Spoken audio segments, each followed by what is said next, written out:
Hello, everyone. Class is in motherfucking session. This is a new type of All My Cast. I don't know if we're going to name it anything crazy or clever.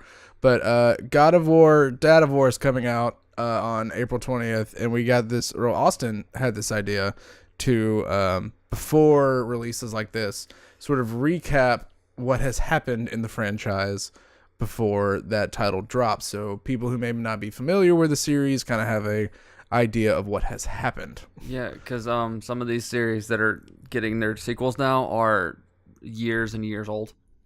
Not to mention, in this case and a lot of other ones, there's different installments that are canonically tied in different platforms. Right. So, for instance, this one, I have no idea what happened to any of the PSP God of Wars. Right. So, and I don't know what happened in any of the God of Wars, really. So you're in luck. Because I have about 30 pages here of outline, and we're going to go through God of War from the beginning. Are you ready? Long ago. Long ago. Hope so. There was a Spartan boy named Kratos. Kratos, for those of you who don't know, eventually is this Spartan general that the games sort of center around. He doesn't know this at the beginning, but he is the son of Zeus and a mortal woman by the name of Callisto. Isn't everyone great like the son of Zeus or some shit? Not necessarily. Sometimes they're sons of like Poseidon and. Let's be real. There's also a lot of people who aren't really sons of anybody worth noting. Well, they suck. I mean, we only talk about the ones that are offsprings of the god because they're the only important ones. Yeah. So Hera found out that Zeus sired yet another bastard, and she was like, yeah, I'm not about that, kill him.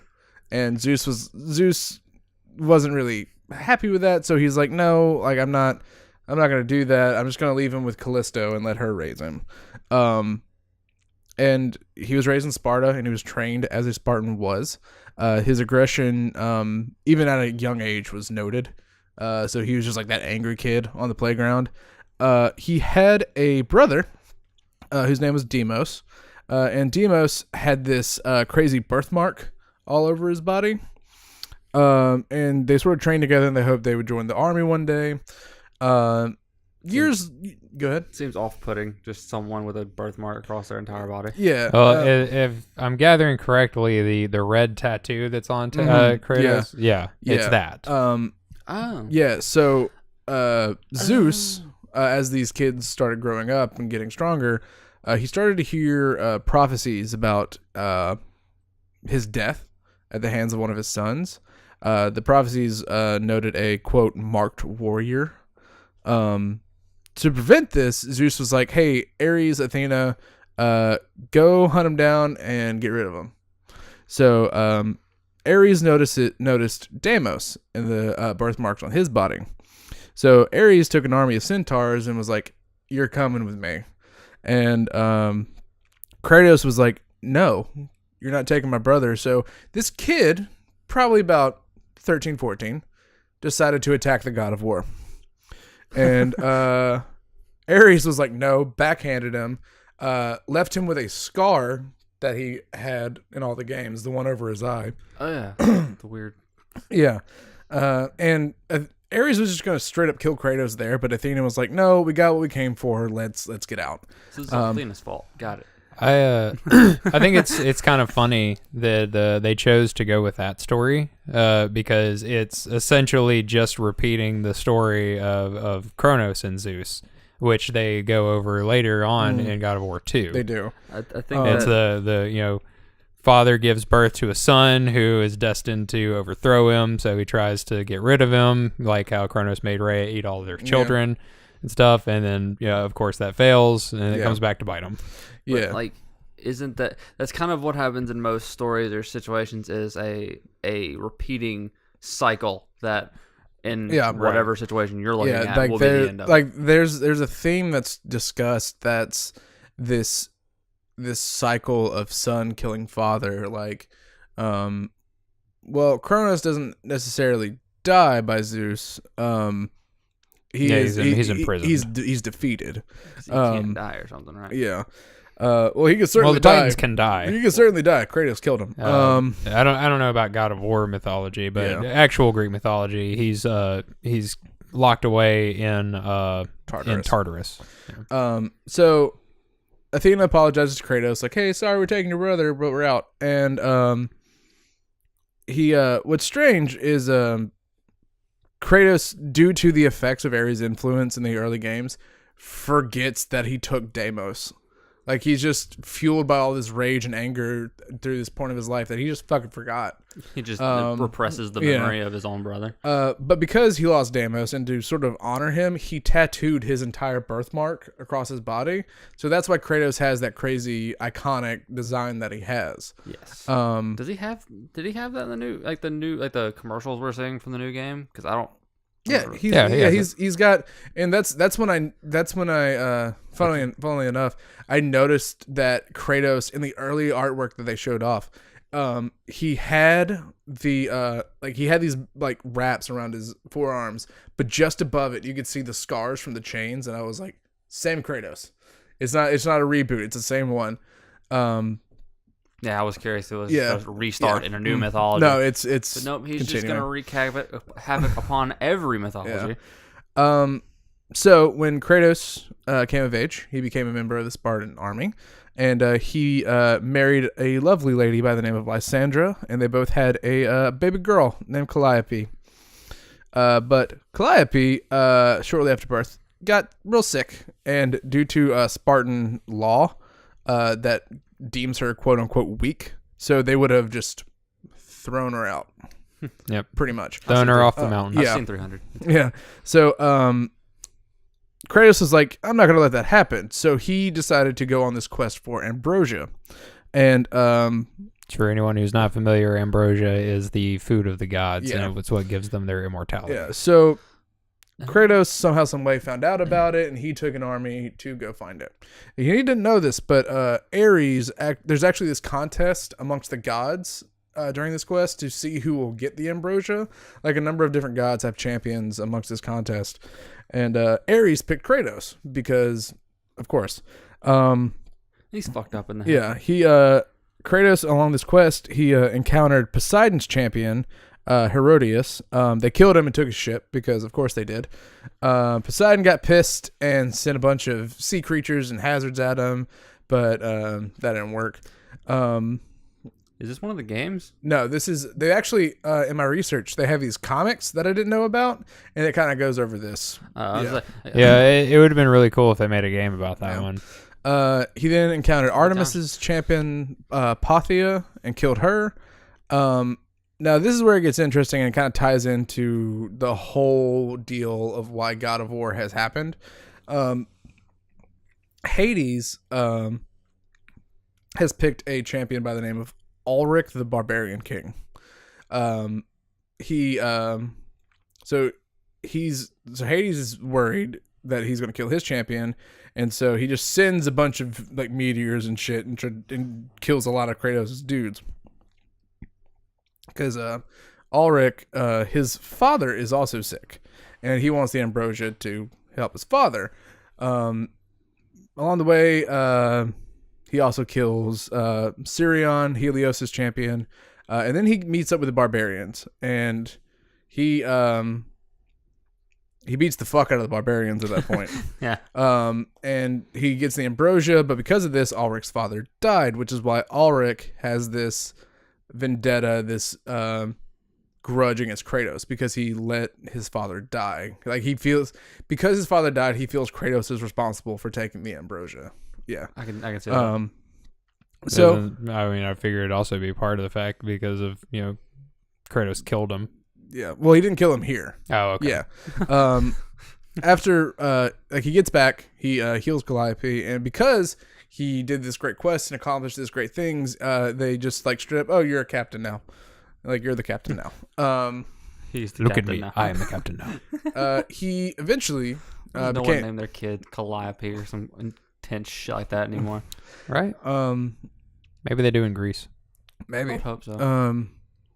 So after a while, he became a general.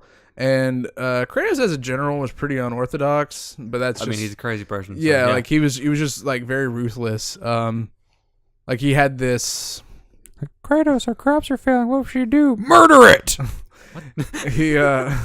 He just had this like goal of victory, just like never losing. Like, and that was a big deal. Like he figured that, like he got this about him after Deimos got taken away. Like he was like, I'm never gonna let something like this happen again. So he was just tearing through Greece, victory after victory, but he was just becoming power hungry. And his wife was like, hey, just chill out at home, just like relax a bit. And he was like, I'll hang out with you whenever I'm in Sparta. War. And then one day, he came across the barbarian horde, led by his old pal Ulrich, and they were outnumbered, overpowered. They were losing for the first time in Kratos' career. The fuck is this? Yeah. So because he's losing, Kratos calls out to Ares, saying that he'll pledge his allegiance in exchange for victory. Doing so earns Kratos the iconic Blades of Chaos, and he just wrecks shit across the battlefield after that point. That's where he martyrs him. Yeah, so he cuts off his head. The barbarians are super dead. Super dead. And Kratos served pretty faithfully at the time. You know, Ares had him raiding villages. Not a lot of like wholesome shit, like killing innocents, just like a lot of bad stuff. But during this time, under Ares' influence, Kratos lost almost any semblance of humanity he had.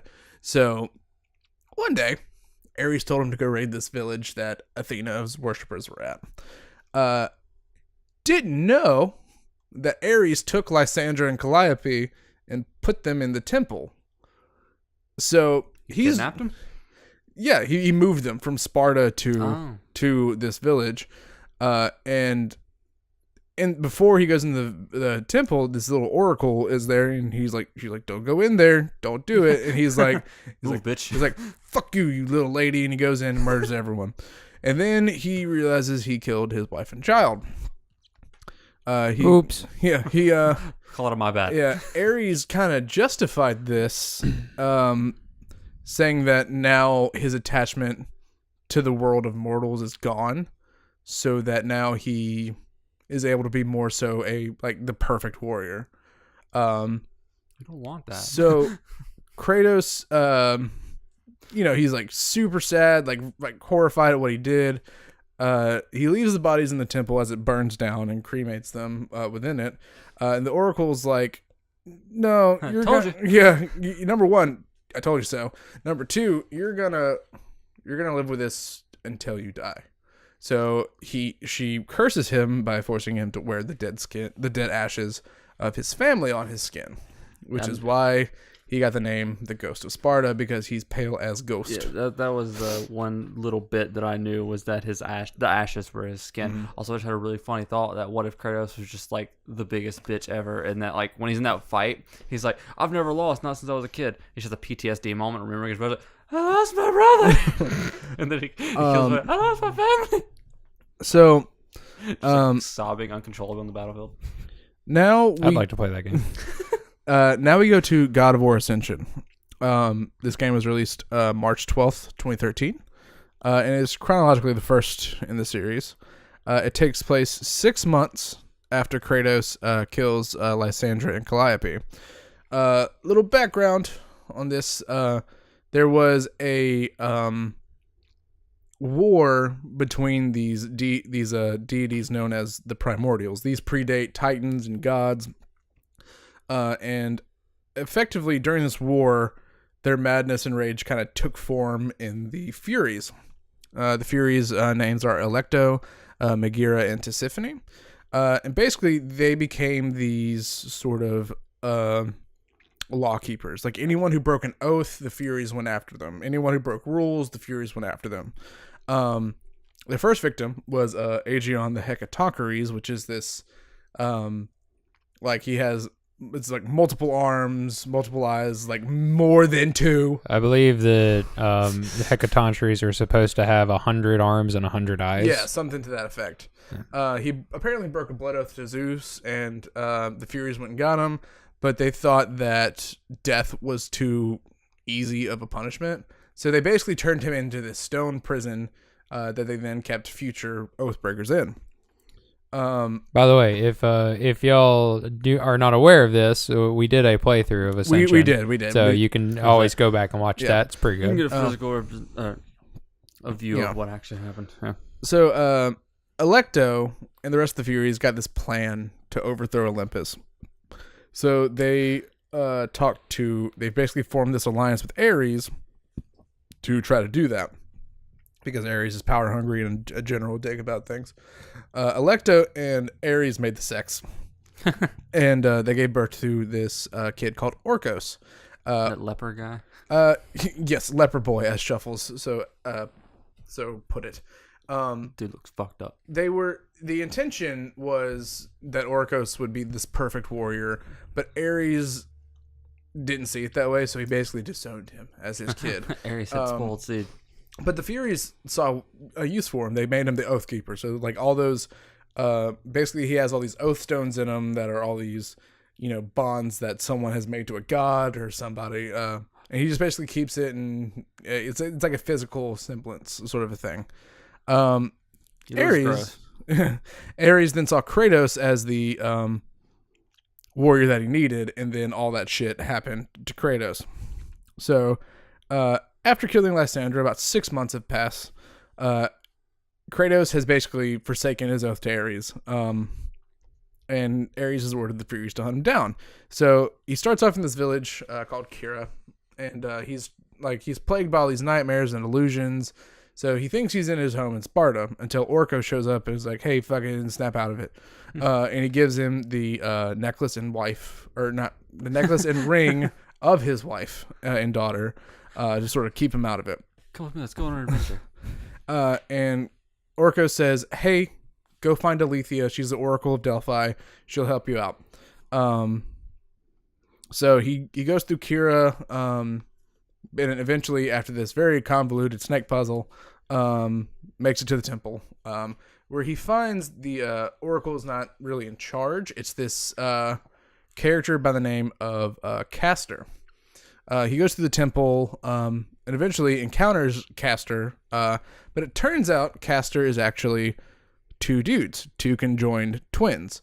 Castor is this big towering guy who's claiming to be a prophet, and then he's got this little like shriveled boy up on his abdomen. That's Pollux. And I did whenever I did some research, like apparently Pollux and Castor are meant to be like the Gemini twins or something to that effect. I don't know.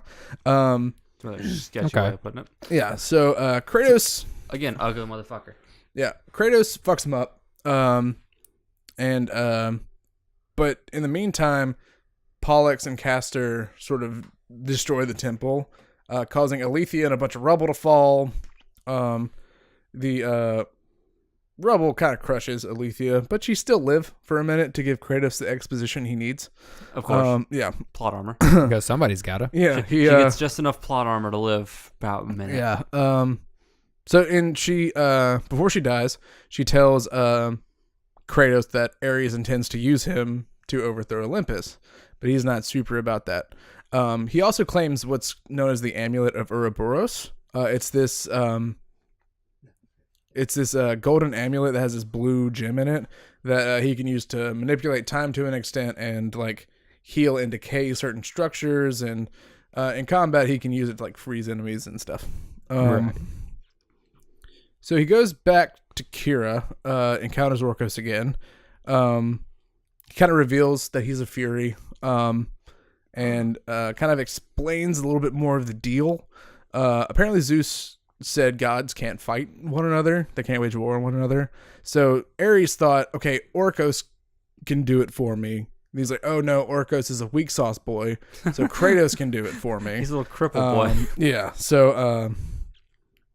and that's why Ares helped him against the barbarians, because it was a greater part of this plan that he had. It's like, this is my new son. Yeah. I have a son. What's his name? Kratos. What about He, the one with the Fury? I was talking about. Orcos also says that the murder of his family was part of 3 tests that Ares had for him. Spill the blood of his enemies, spill the blood of the innocent, and then spill the blood of your very own. So that last thing was like, okay, you're 2 birds, ready. 1 stone. Yeah, Let's go. yeah. So, and Orcos was super cool, like helping the Furies out until that very moment. And that's when he was like, nope, gotta change some stuff. My mom's an asshole. My dad's a dick. Yeah. Kratos then took a ship out of Kira to go to the island of Delos, which on it has this giant ruined statue of Apollo.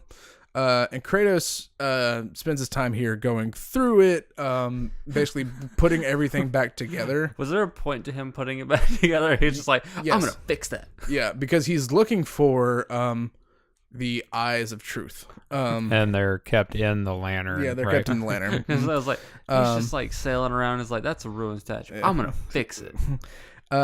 During his time, he is attacked by all 3 Furies, but he manages to fend them off, ends up cutting off Megira's arm. And Megira, she's definitely the angry sister. She seems to have issues. Yeah. But he cuts off her arm because fuck her. And then they're about to Alecto is the Fury Queen. She has this like sludge ability that kind of like can root things in place. And she hit Kratos with it. But then Orcos is like, Deus Ex Machina, here I am to save the day. And Orcos has this ability to leave behind copies of himself. Why? Who knows? I don't know. But no real explanation. So he gets them the fuck out, and he gives Kratos his Oath Stone, which allows him to make this copy.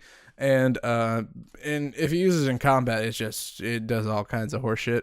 For those of you who haven't played Ascension and want to, always remember, use your boy. So after fixing the statue, he actually gets into the lantern and gets the eyes, and he has to go through this crazy trial of Archimedes to do so, because Archimedes everything's a trial. Yeah, everything's a trial. You got to prove your worth. So the eyes of truth are the actual eyes of Aletheia. After the Furies found out what happened, or what Orcos and Aletheia planned to do, they basically just took her eyes out. I don't know why. There could have been way more. There could have been a number of things that they did different, but they chose to do that. Could have been a better approach. No. Take the bitch's eyes. Yeah. So he does the trial of Archimedes, and then all the Furies gang up on him again, and basically they succeed this time. They take all of the items that he's gathered. So they take him back to the prison of the damned, Aegeon the Hecatoncheires, and for 3 weeks they torture this guy. And the only reason he's able to get free is because Megira is too strong in her torturing and knocks him out of the holds that she has on him. Yeah, it's I get why they did it in the game, but realistically, she should have known. Just like stupidest plot point don't ever. don't hit him around the neck really hard. Right. Done. Hit him in the neck really hard. Yeah. So He's free. So after he's free, he just like goes on a tear after him. They tried to That's where it starts. Yeah. They tried to like misdirect him. Like Tisiphone is really good with illusion.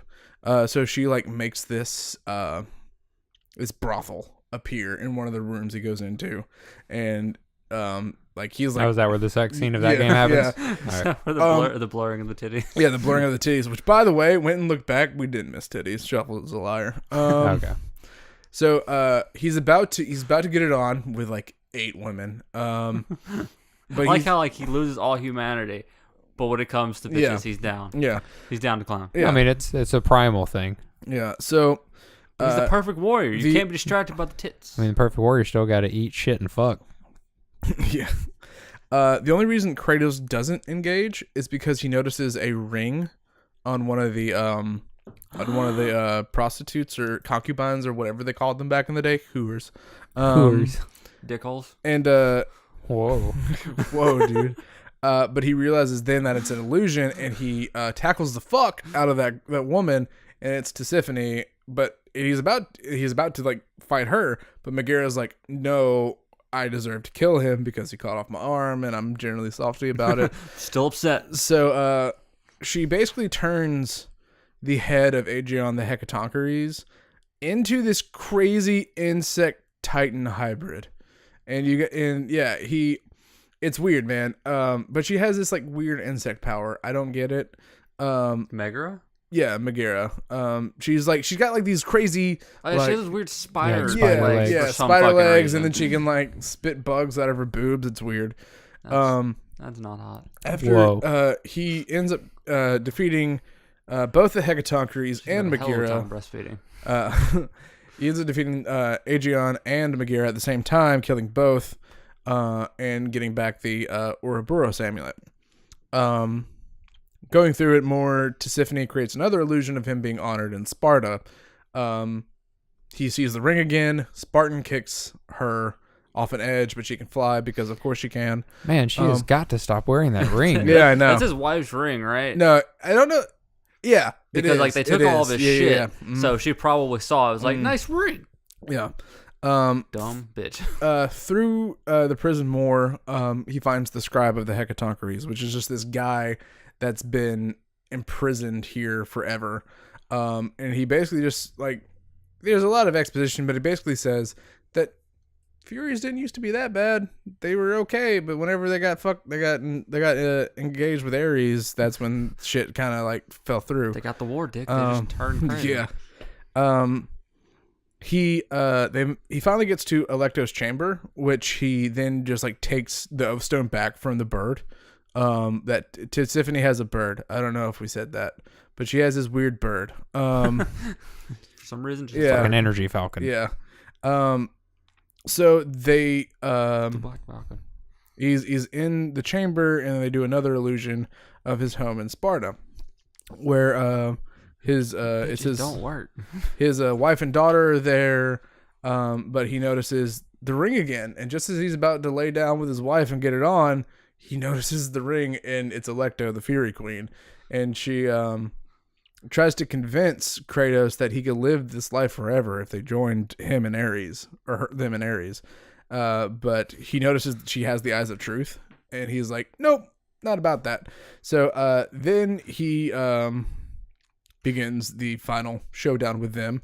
Alecto has this weird... Go ahead. It sounds just like all these like weird illusions are just like ploys to try to get to have sex with Kratos. I mean, apparently he's very good. Apparently. Yeah. They need some of that Spartan dick. Yeah. So Alecto has Your dad this... wasn't good enough. Alecto has this ability... It's your uncle, actually. ...that she can transform into this weird giant sea monster thing. So they basically create this... Duh. Yeah. So they create this illusion where like they're on the sea, and there's this whirlpool, and there's this long, drawn-out fight scene, but eventually he comes out on top, and he's going to kill Tisiphone when the bird comes at it, but he basically uses the eyes and kills the bird straight up. He goes to kill Tisiphone, and he's got her around the neck, and she starts transforming into everyone that he's seen throughout the game. So the prostitutes, the king of Sparta, even himself for a minute, before she transforms into... I already hate myself. He transforms into Lysandra, his wife, and he has his hands around her, and he hesitates, but then she for whatever reason decides to switch from that one to the Oracle. Yeah, the Oracle from the temple, or the small one that told him not to go in there. This is your fault. She says that his family wasn't there by chance, but he doesn't pay the fuck attention and just snaps her neck. As one does. Yeah, Alecto's the last one left, and she says that her death won't mean anything or won't change anything, and he's like, I don't care, you're dead. Only one way to find out. Yeah, and so he kills her as well. Son of a bitch, she was right. So, with him dead, he goes back to Sparta. Orcos is there, and he's like, hey, good job. However, I'm still the Oath Keeper, and I still hold your oath, so really there's nothing you can do unless you kill me. And Noted. And Kratos is like, he's like, I don't really want to do that. I've killed too many innocents. But then like he inevitably gives in, and in doing so, all the memories of all the shit that he did before, like killing his wife, like even all of that, they all come back, and these are the nightmares that he's always referencing in all the other games, and like this is what he wants to be rid of, and so he begins this redemption through service to Olympus, trying to get rid of these memories, and the game ends with him burning Orcos's body and his house. So why the house? That was just unnecessary. I mean, it's a Fullmetal Alchemist thing. Like, if you have nowhere to go back to, then you won't go back. Yeah, it's I burning bridges. thought you meant Orcos' house. No, like, his house. The fuck did Orco? Like, you killed him. He's done. The house could have been used for anyone else. Wait, Yeah. I do remember a cutscene in the first one of him jumping off a cliff. Yeah. What was the point of that? Like, has that happened yet? No. No. We've got another game to go through. Chronologically, it hasn't happened yet. No. We got another game to go through. Next in the series is, or in chronology, is Chains of Olympus. Released March 4th, 2008 for the PlayStation Portable. Let's say everything that was on the PSP was just It was an in-between. Oh no, it was like prologue? Not prologue. No, not all of it, no. because some of it takes place in the middle of games, but... Yeah, we'll get to that. But yeah, so released March 4th, 2008, and then was re-released on the Origins collection for PS3, which I super totally recommend people getting. That was released September 13th, 2011. 3 games. This takes place 5 years into his servitude of the gods. So, during his 5th year, the gods, the Persians, decided to be assholes and I've seen 300. invade the city of Attica. They had with them a basilisk because Persians apparently have access to those. As one does. Yeah, as one does. I suppose so. So the gods were like, "Hey, go stop that," and he was like, "Sure, we'll do." And then, Fine. and then after he basically ran through Attica, killing everybody in his path, I said stop the basilisk, you dumb fuck. he does kill the Persian king, which is apparently on the battlefield, and the basilisk. The king has an Efreet genie with him. As one does. And he takes that power. Basically what it does is it's like a close range AoE around Kratos. He slams the ground, does fire damage. He had a genie with him, you said? Yeah. Yeah, Okay, I'll and a make freak. sure I heard that right. Yeah. After he defeats the basilisk, the sun straight up falls from the sky. And the world is It happens. Yeah, as it's Greece. It's Greece. This shit just happens. One of those days. Yeah. And the world is just in darkness. But there is a little bit of light on the horizon, and Kratos is like, I guess I go there. And he starts running towards that. He goes through the city of Marathon, and he encounters this black fog around the area. Turns out this is the black fog of Morpheus, the god of dreams. Oh, interesting. Yes. So It was all a dream.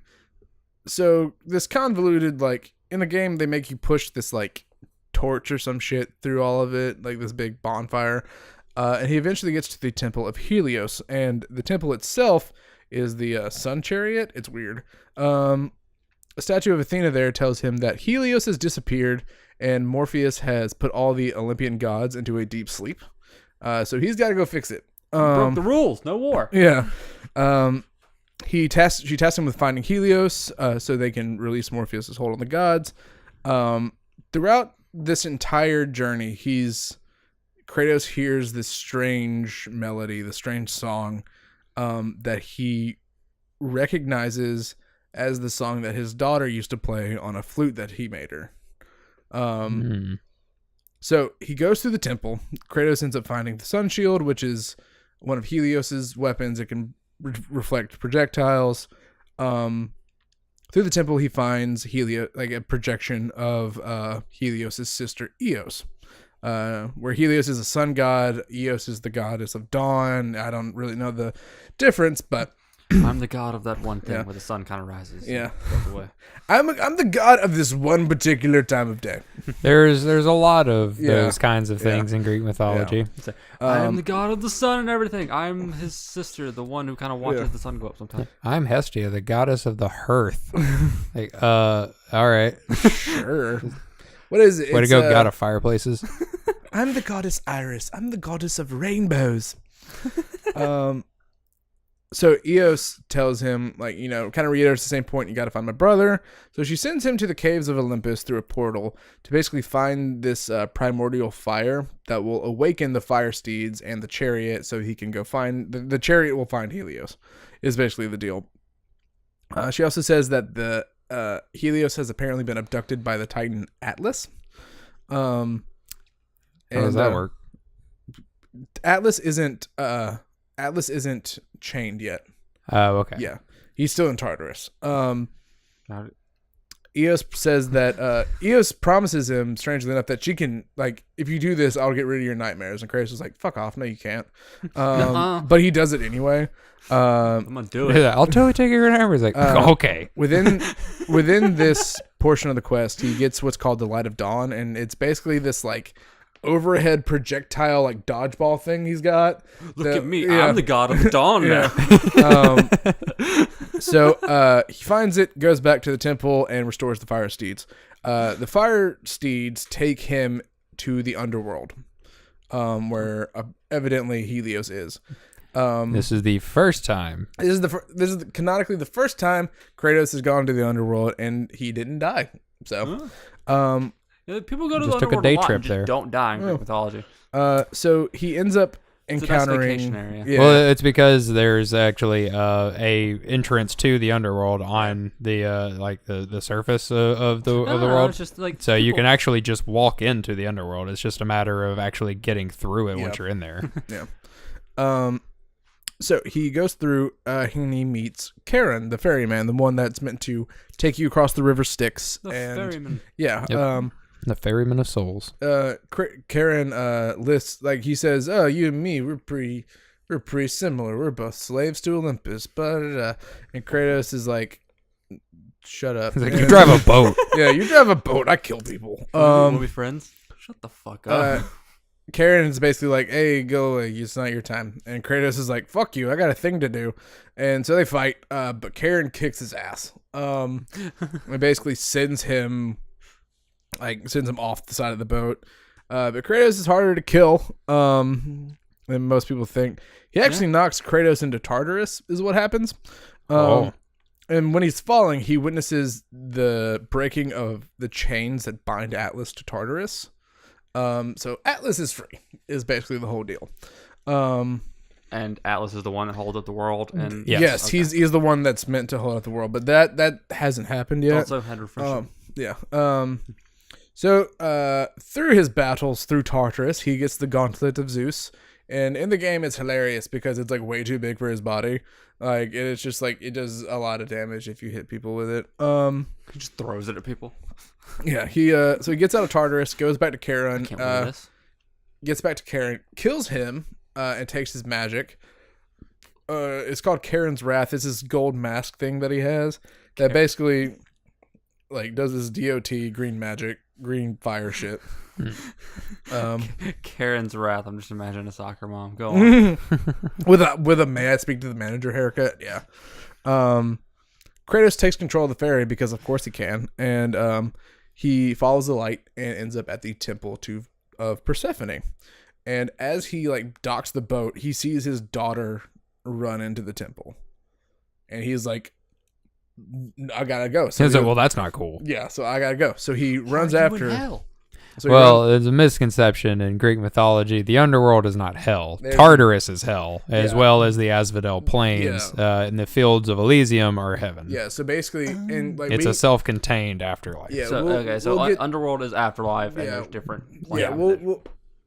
it's explained later, but basically in the underworld there are 3 judges: King Minos, Rhadamanthus, and Aeacus, and they basically decide which way you're going.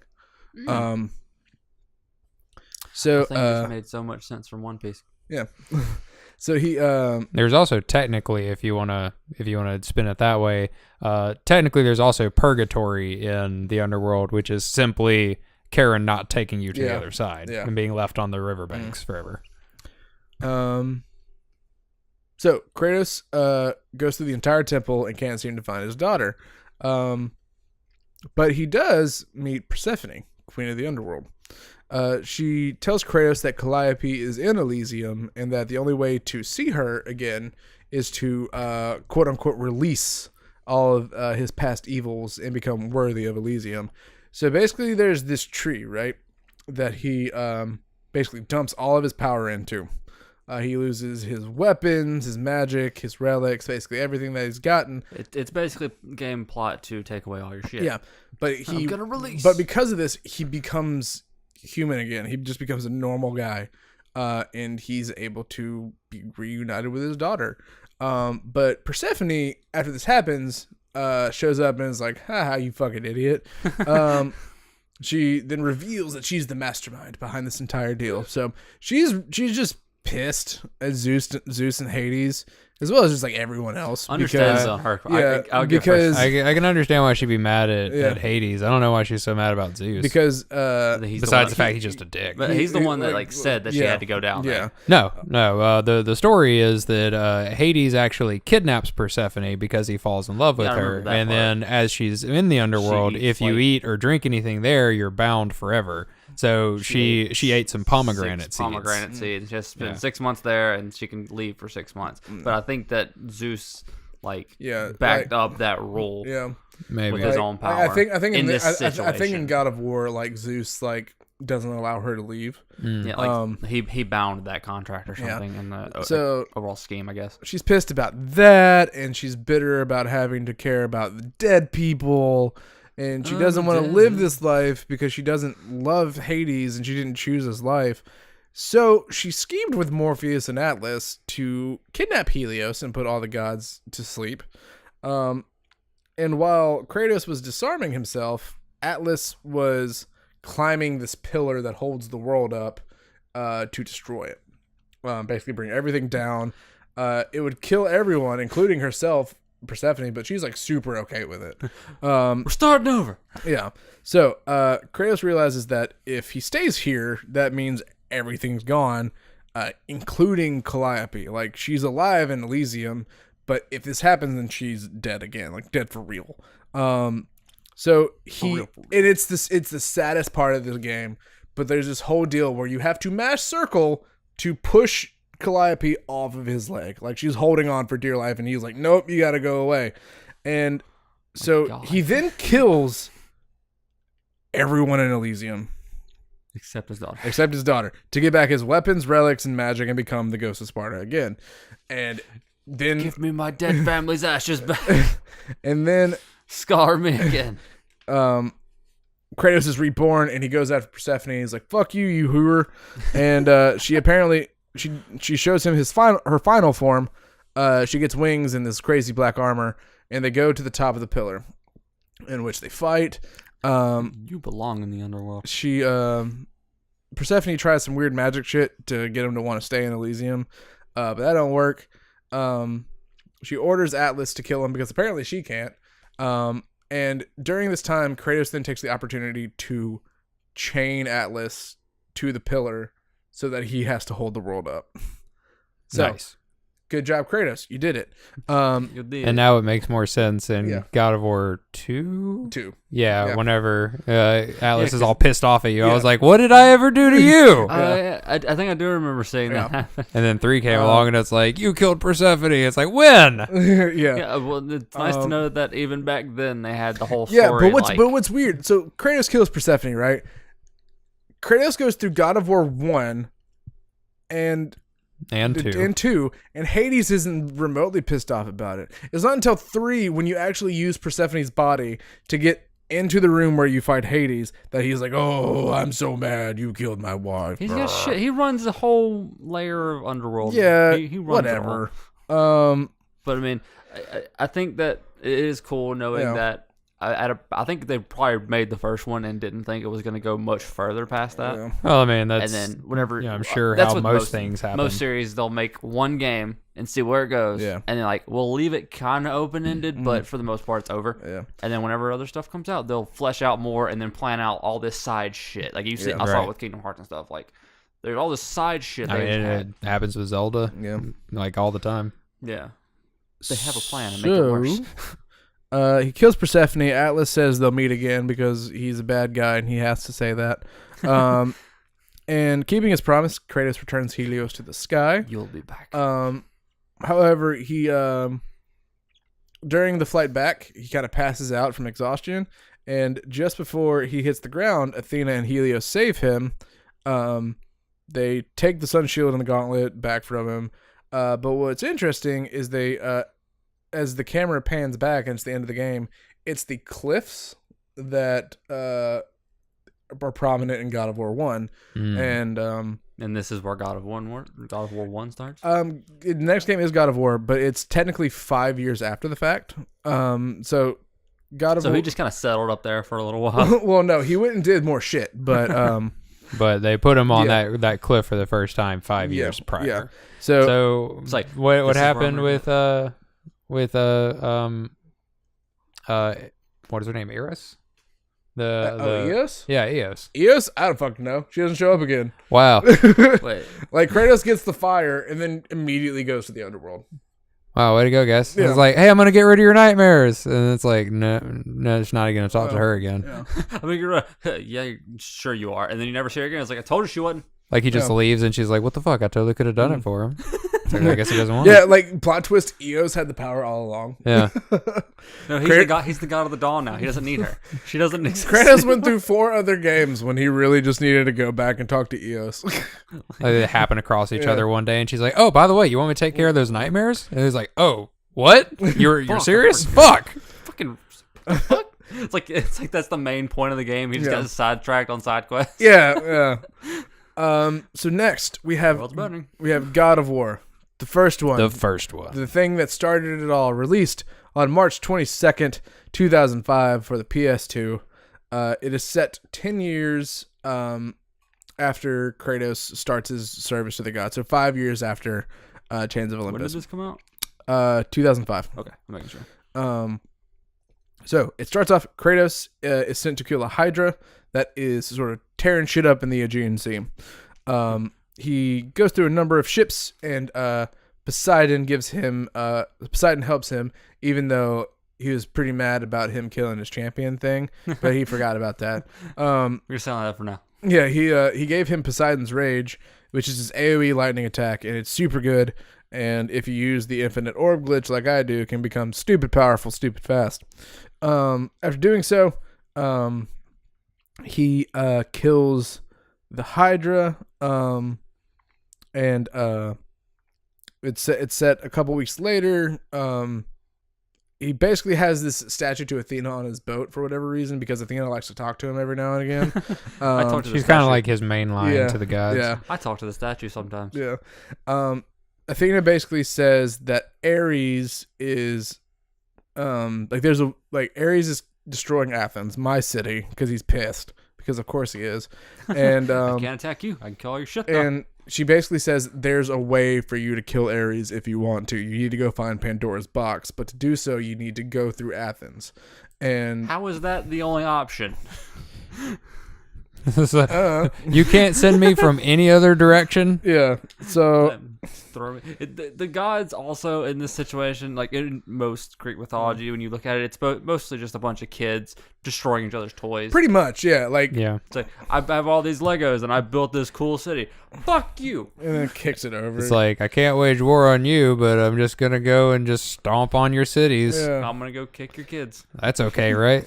So can't fight you. I can hurt your children. Because I mean, he literally is in the first game. He's just there, just like kicking buildings over and shit. He's just a giant, just throwing things around. Yeah. So he gets to Athens, and he basically tears shit through Athens.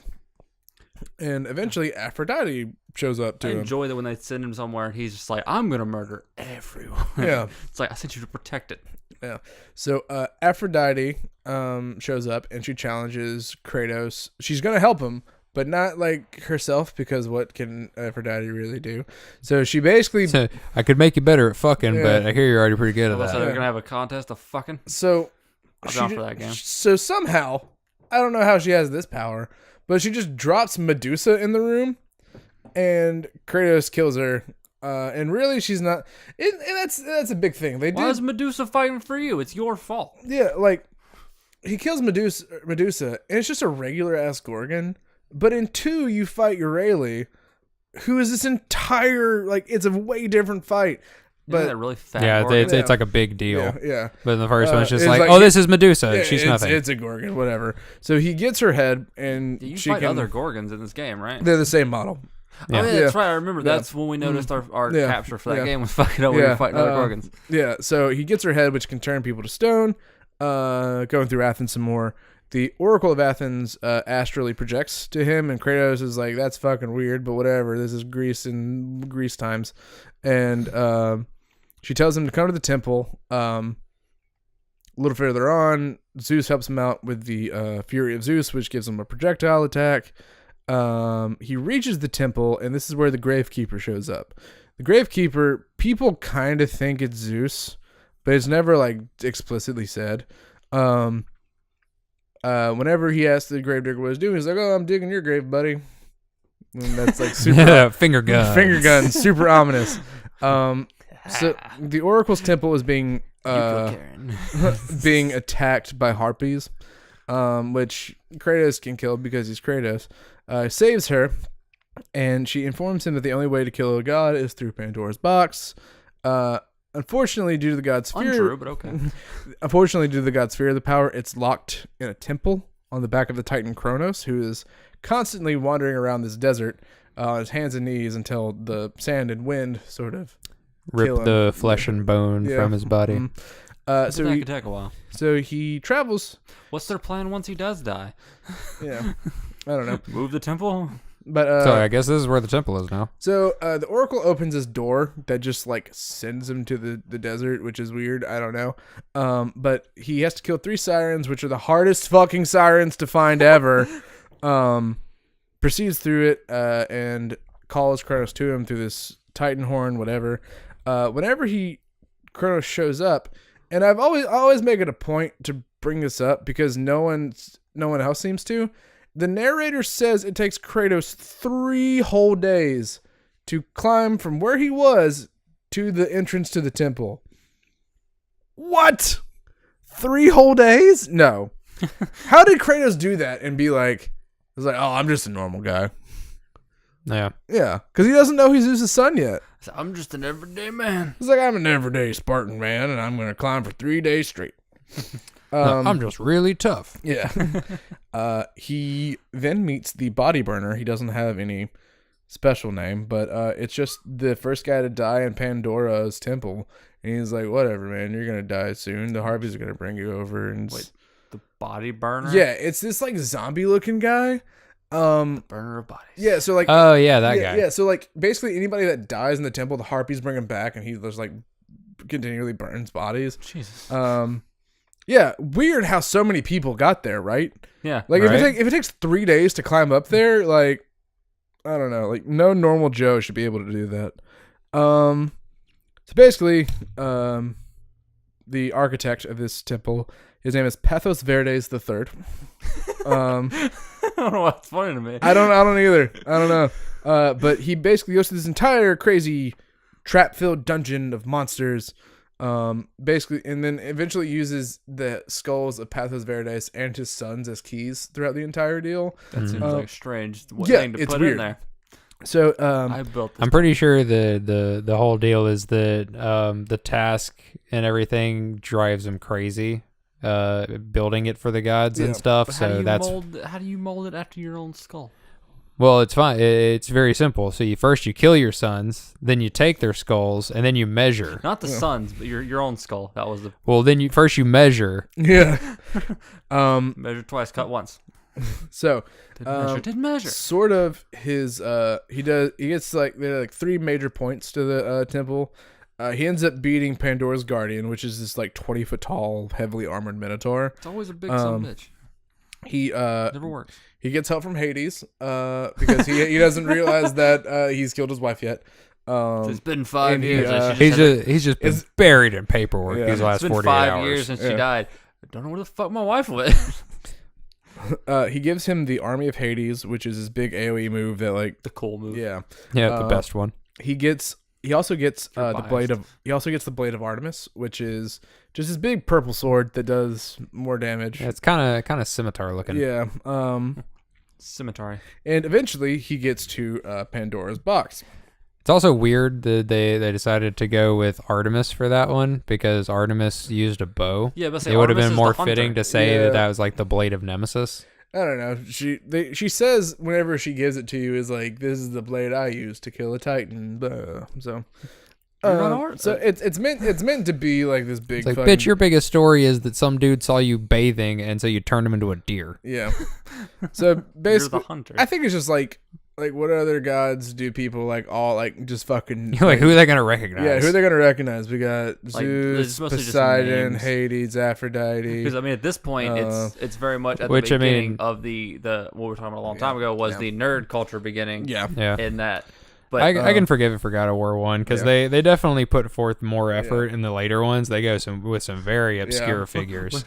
When was the first Spider-Man movie released with Tobey Maguire? Yeah, fuck, I don't know. 2003 or something. I think it's 2003, 2004. Kind of did the same thing with those movies. They just kind of put names in there. Yeah. That was what they were doing. They were just trying to get as many names as people could recognize, get as many people in there. Now everyone knows everything because Wikipedia. So eventually he gets to Pandora's box, and somehow all the way from Athens, Ares' spider senses a tingling.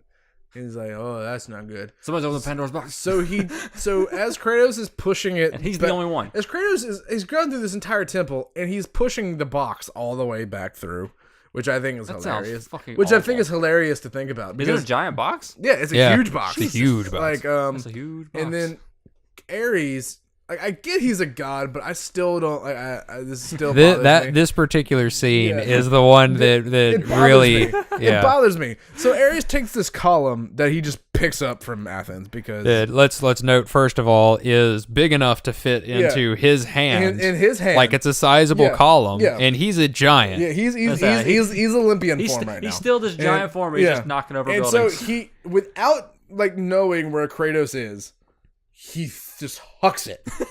He hucks it across Athens, across this desert where we still don't know where it is, and hits Kratos in the abdomen, and it somehow shrinks down. Yeah, it somehow gets small enough so that it takes up the majority of his abdomen, but still not nearly as big as it was when it was thrown. So only all we can assume is that the sheer force of it flying through the air, the wind just sheared it down to the appropriate size. Somebody signed that man. So not only does Ares have enough force to throw this column an indeterminate distance with it never losing speed or altitude. He got the perfect spiral. And then it's just enough to where like he's magic and he can change shape of projectiles.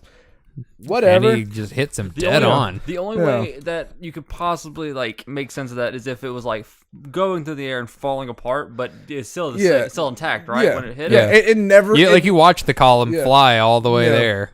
So does that mean Kronos is that big? Well, I mean, Kronos is a Titan. Kronos is a Titan. He's bigger than Ares. So I mean, I guess that would make kind of sense, but still, like throwing it that far. Not in relation to the size of Kratos, though. I just want to see him, and like I just want to see like the Olympics with all the gods now, just fucking javelin. So as Kratos is dying for the first time, Ares takes some harpies, which have a better time of carrying the box than Kratos did pushing it, which is weird. And Kratos goes to the underworld for the second time, this time involuntarily. I'm back. However, Kratos is pretty hard to pin down because as Kratos. He basically fights his way through Hades because he's Kratos and ends up climbing out of Hades through probably one of the most rage-inducing sections of any game I've ever played. For those of you who don't know, it's this 3-tiered like spinning spike blade section, and each of the pieces are moving different. It's horrible. You gotta find your pathway in between the blades, and if you touch one, you fall all the way down. Yeah. Lovely. It's awful. Yeah. So as he climbs up, though, he climbs up this rope. It's just there, just rope. Yeah, just a rope. And as he climbs up, he actually climbs through the grave that the grave digger was digging at the beginning of the game. I told you. And he's like, "Hey, welcome back, finger guns." And the grave digger calls Kratos, quote, "my child," which kind of fuels the grave digger Zeus theory. I think it might be his, like, my child thing. That's how he talks. So Kratos goes back to Athens, and he's pissed. So he uses Zeus's lightning bolt to break the chain that Ares is holding the box with. And he opens Pandora's box and grows Olympian size. The boxes make my monster grow pretty much.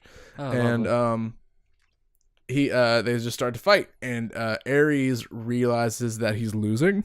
Oh shit. So he basically causes this magic illusion state where Kratos relives him killing his family. And he kind of traps him there. And he recreates a temple where he killed Lysandra and Calliope and like all the other people. He then just makes all these fucking copies of Kratos. And Kratos has to kill himself to protect his family. It's weird. And he's got to hug them. Yeah, he hugs them to heal them. And then basically after he protects them for all this time, and Kratos says, "I'm not killing them again," Ares rips the blades of chaos off of his arms, which, for those of you who don't know, are burned into his skin. They're melted melted into his arms. So that hurts. That's a big owie. And Ares kills them again. So he's free, but without weapons. And so he's Olympian size, no weapons. But there is this like strangely decorative sword bridge that is just it happens to be there. And Kratos is like, "I'll use that." So they fight again, and this time, it's a really sturdy, stone sword, by the way. Holds up. And so Kratos is victorious this time and stabs him through his stupid chest.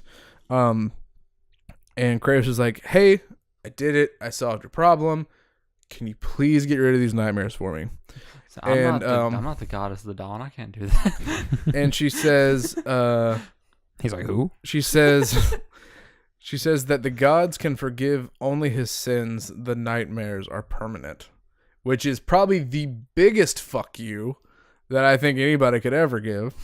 Right. So, feeling abandoned, Kratos climbs to the suicide bluffs, is what they're called, and then throws himself into the Aegean Sea.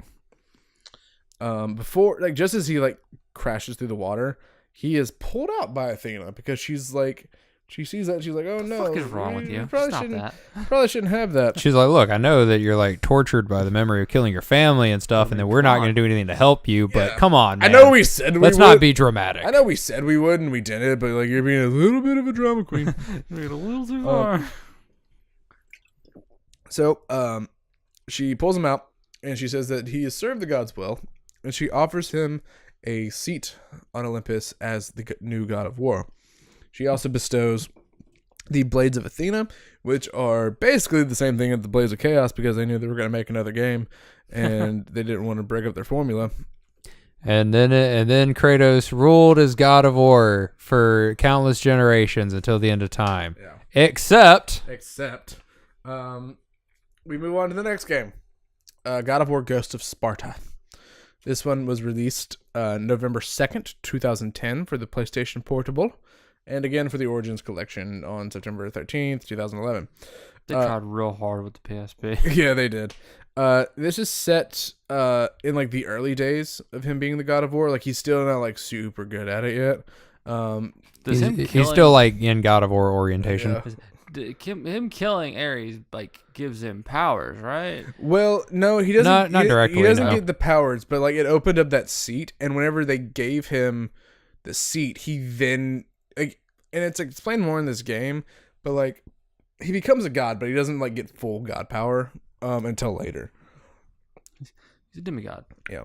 So like it takes some time to rev up. So after he takes Ares, after he takes Ares' place, he's still haunted by these visions, and one of his visions, is of his mother, Callisto, apparently being held in the Temple of Poseidon in Atlantis. Against Athena's advice. At this point, Athena like tries to stop everything Kratos does. Like she encouraged him, so she encouraged him for like the first half of the story. Feverishly, like, yeah, she like get him. She encouraged him the first half of the story, and then she's like, no. It's like, you're helping me. Just watching it. She's like, yeah. No. Wait, no, stop. Yeah. It's like, stop, bad dog. So bad Kratos. So he goes to investigate, and en route to Poseidon's kingdom, he is attacked by Scylla, guardian of Atlantis. And Scylla in this game is like this weird sort of eel-like sea monster that has a number of legs and like not necessarily the tentacles that she's meant to have. Yeah, Scylla is actually very closely like resembling the Hydra. Yeah. Because but instead of having one head and everything, Scylla has 9 heads. And they're all very like serpentine. But it's not like the same situation where cutting off the head will grow back. It just right. Yeah. And also Scylla is supposed to be bound to a wall. So Scylla basically chases Kratos in his ship. Poseidon also tries to stop him because he knows where he's going. And he reaches the city, and Scylla kind of chases him throughout the entire way. He through his journey through the city of Atlantis, he has another vision, this time of him training with his brother Deimos. While he's there, he gets the Eye of Atlantis, which is a similar magic to the Poseidon's Rage, but it's more focused. He locates his mother within Atlantis. She tells him that his father brought her here and that Deimos is still alive. So he's like, what? Deimos is apparently trapped and being tortured within the domain of death, the domain of the god Thanatos. Shocked and angry, as Kratos is like his default state is, he asks who his father was and why she lied to him all those years ago. And as Callisto tries to tell him, she is transformed into this ugly monster because they have to save that reveal for God of War 2. He is forced to kill his mother.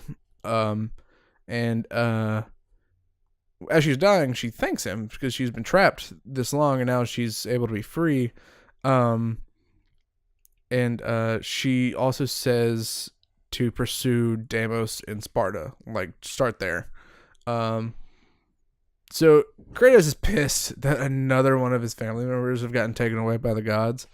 The gods really like to fuck with that. Yeah. Damn it! It never gets any easier. And so he leaves. Just Kratos is a crying bitch. He's like, my brother. He leaves Atlantis. I have a brother. He leaves Atlantis to go save his brother.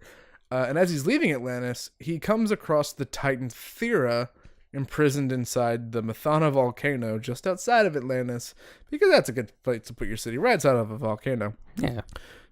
She warns him that he would not be able to leave. Worked for Pompeii. Yeah. She was like, hey, if you don't free me, then I'm going to kill you.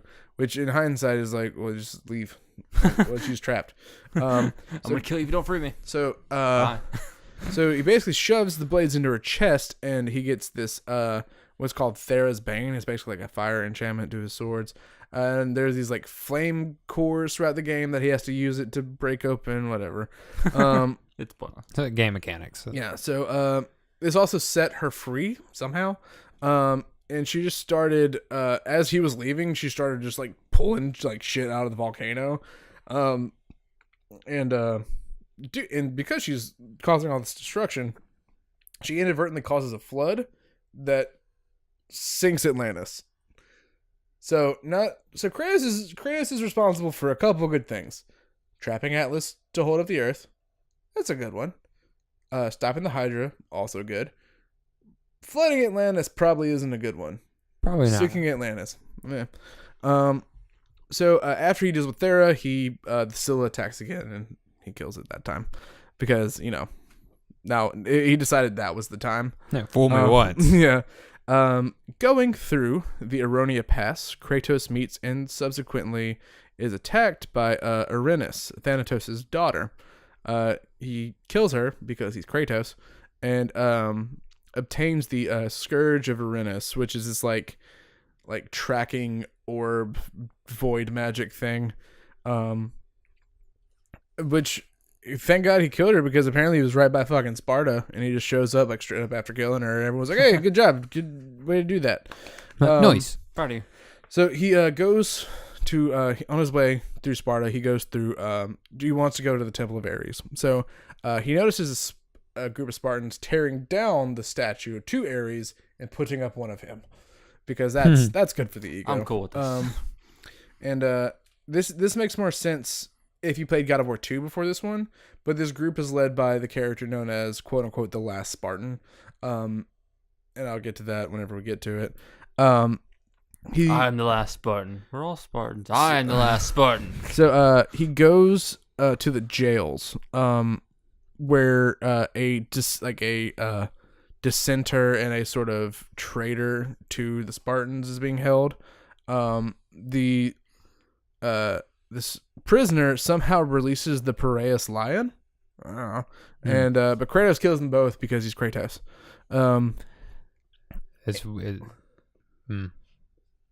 Yeah. It just kind of bothers me that they changed the lion as well. You talk about the Nemean lion? Yeah. The Nemean lion exists. Hercules killed it. That's why the I know, but the other one's not ever mentioned in any kind of Greek mythology. So I don't know. So while he's in the temple to Ares, he encounters a ghostly form of his other self that tells him that the door to Death's domain is in Atlantis, because we didn't want to spend more on this game than we had to, so we're reusing assets. Which is really kind of an insult, seeing as Atlantis was reused resources from God of War 1. Because they're originally going to have Atlantis be a level in God of War 1, but they ran out of time. But they had like almost the whole level done. Yeah. Let's make a PSP game. So they just ported it to the next one. Yeah. So it's a PSP game, can't hold much. The quote unquote last Spartan gives him his former weapons, the arms of Sparta, which is the traditional sword and spear, or shield and spear. He goes back to Atlantis. He gets the Horn of Boreas on the way. His ship is approaching the city. Ares minions sink his ship and kill all of his crew. Poseidon speaks to Kratos through a broken statue and tells him, like, hey, you fucking asshole, I'm going to get you back for that. He travels through the second city and finds the gateway to Death's domain. Traveling there, Kratos finds and frees his imprisoned brother Deimos, who is pissed. He's pissed. He's pissed that Kratos hadn't come to rescue him sooner, because it's clearly his fault. Right? You stole my marks, you bitch. Yeah. So the two fight. Why are you so white? So the two fight, and then Thanatos shows up, and he takes Deimos and Kratos to the Suicide Bluffs, because that's an asset they had. And Deimos almost falls off the cliff, and Kratos is like, I got you. And so after he saves him, then they're cool. Like that's the, like, you know, you saved me from dying twice, so we're cool again. Kratos gives Deimos the arms of Sparta, and the two of them fight Thanatos together, which is actually, playing it, it's a very interesting fight, because like you can, and they're sort of redoing it for Dad of War. It's like there's buttons dedicated just to to calling Deimos to do shit, which is like, at the time it's a very interesting fight, but like I'm excited to see how they do it in Dad of War. I mean, it's been like 12 years since that game came out. Fuck, this was 2010, 18. Nope, 8. Sorry. Yeah. I like how Cody didn't even think about it. He was like, "No, that's right." Yeah, it's been like 8 years. 2010 was when this game. I was going to agree with whatever you said. Yeah, it's been like 8 years. So I mean, they had to have had some way to refine it, and it's on a much larger scale. Yeah. So during the fight, Thanatos transforms into a big old monster and kills Deimos. And Kratos is super pissed that he lost another one of his family members. Again, Kratos, you gotta recognize the theme here, bud. You gotta stop having family, dude. How many family members do you have? And he after the fact, Kratos is super pissed and kills Thanatos. He then carries. Also, I like how so far out of the 4 family members of his that are dead, 3 of them were by his own hand. Yeah. Kratos then carries his body up the mountain, where the gravedigger is there again, and he's digging. Oh shit! And he has a grave for Deimos prepared already, which is weird. They buried Deimos, and Kratos uses the arms of Sparta as a grave marker, which is nice. And this is my favorite part. Kratos goes back to the suicide bluffs and contemplates suicide. Okay. And he's asking, by the gods, what have I become? The gravedigger shows up and responds with, death, the destroyer of worlds. Is that where the thing came from? I don't know if that's where it came from, but I just become death, destroyer of worlds. I have become death. I just I read that and I was like, oh my god, that's so funny. Wow. Become death, destroyer of worlds. So the gravedigger disappears and Athena shows up. She tells him that his ties to the mortal world are now truly severed, and that he's ready to become a true god. She attempts to elevate him to full godhood, but Kratos stops her, saying that he will have his revenge on the gods because they've taken everything from him. And as he goes on ahead to Olympus, she hangs back and says, "Forgive me, brother," making this the first time that Athena acknowledges that they're siblings, sort of hinting that Kratos' parentage is more godly than he thinks. Last thing about this, the gravedigger, there's a post-credit scene where the gravedigger is shown putting Callisto in a grave next to Deimos, and then there is a third grave, and he says, "Now one remains." And this sort of like it's alluded to that it's meant for Kratos. And then the last scene of that game is Kratos in his new armor that he's shown in the opening scene of God of War 2. So now we move on to God of War 2. This was released March 13th, 2007 for the PlayStation 2. I wrote PlayStation 3, but I know I'm wrong. But I know I'm a liar. It is 5th in the timeline, and it's set shortly after the events of Ghost of Sparta. So Kratos is hanging out on Mount Olympus, and he's kind of bored, right? Like, being a god isn't like it's all it's cracked up to be. This is boring. We're like, destroy some cities. Yeah, so he finds enjoyment the only way he can. Fuck it. Helping Sparta conquer Greece. That too. So because the gods can't wage war on one another, and he's pissed at the gods, he's just like, go take over everything, and he helps them out. So Athena like, it's like, Kratos, you gotta stop. Like, I can only do so much for you in the standing. Like, you're standing before the other gods. Like, they're getting pissed, man. And he's like, fuck you, I'm the god of war. And she tries to like gain this leverage over him because she's like, I made you a god, so like maybe you should like give me one. And he's like, no. He says he owes her nothing, and he goes to the current battle in Rhodes, and he helps his Spartans. Isn't Athena like a goddess of war too? Technically, yes, sort of, but yeah. she's more so like, she's the goddess of like wisdom. Yeah, her main thing is she's a goddess of wisdom, but she's also kind of like the patron god of war for Athens. Yeah. So once he gets to Rhodes, he's in his Olympian size, like he's a giant fuck. But once he shows up, this eagle appears out of nowhere and basically strips him of a significant chunk of his powers and his size. Kratos is immediately like, fuck you, Athena, like, you bitch. And these powers are then transferred to the Colossus of Rhodes, which comes to life and immediately tries to get Kratos. So Kratos runs through Rhodes and fights the warriors of Rhodes and the Colossus of Rhodes, and eventually Zeus throws the Blade of Olympus down. This is a large magic sword that Zeus himself used to win the war against the Titans. He tells Kratos that to use it, he needs to pour the rest of his god powers in it. And Kratos is like, I gotta win, so obviously I'm gonna do that. He is way too trusting in these people. I know. He's so gullible. This is the second time he's done it. They murdered my family once, but I trust him. Yeah, so surely they're not gonna pull the same trick twice. Yeah, so he pours all of his strength and magic into it, and this renders him mortal again. He Thanks, Dad. These motherfuckers. So he kills the Colossus of Rhodes, and he gets wounded. He needs the blade to heal himself. So as he's going back towards it, Zeus transforms out of the eagle and reveals that he's the one that stole all his powers and all this, and that he it was me, Zeus. And he you thought it was Athena, but this is really me, Zeus. He basically says that he stole his powers and betrayed Kratos so that his fate is not the same as Ares.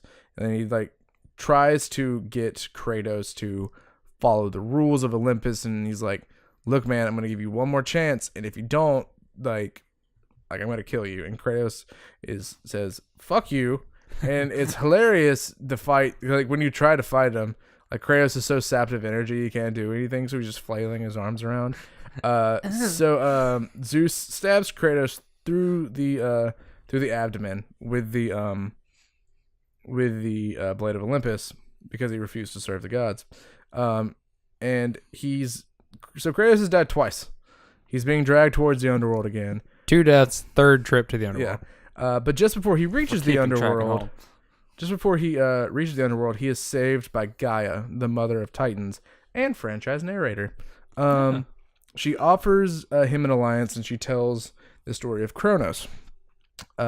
He ate all of his children to prevent the prophecy that one of his children would rise up against him. But Zeus's mother, Rhea, saved Zeus as a baby and gave Kronos a rock. And Kronos ate the rock. Rock. Kronos can't tell the difference between a god and a rock. So, and then Rhea... sons had rock hard abs. Then Rhea sent Zeus to an island, which was Gaia. And Gaia sort of raised Zeus until he grew up. And Zeus got really vengeful.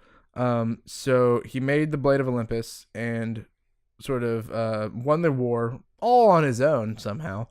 And freed all of the other Olympians and basically banished all the Titans to Tartarus. So, as I said earlier, just the same telling of Kratos' story, apparently. Yeah. So they're basically asking Kratos for help. They want to get their own sense of revenge. So they help Kratos out of the underworld and back into Rhodes.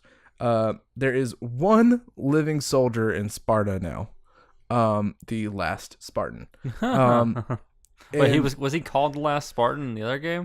He not really, but it's the same character. Okay, I'm making sure because that's really fucked up. Yeah. So he basically says that Kratos says, "Go back to Sparta, prepare for another battle." So he fucking takes off.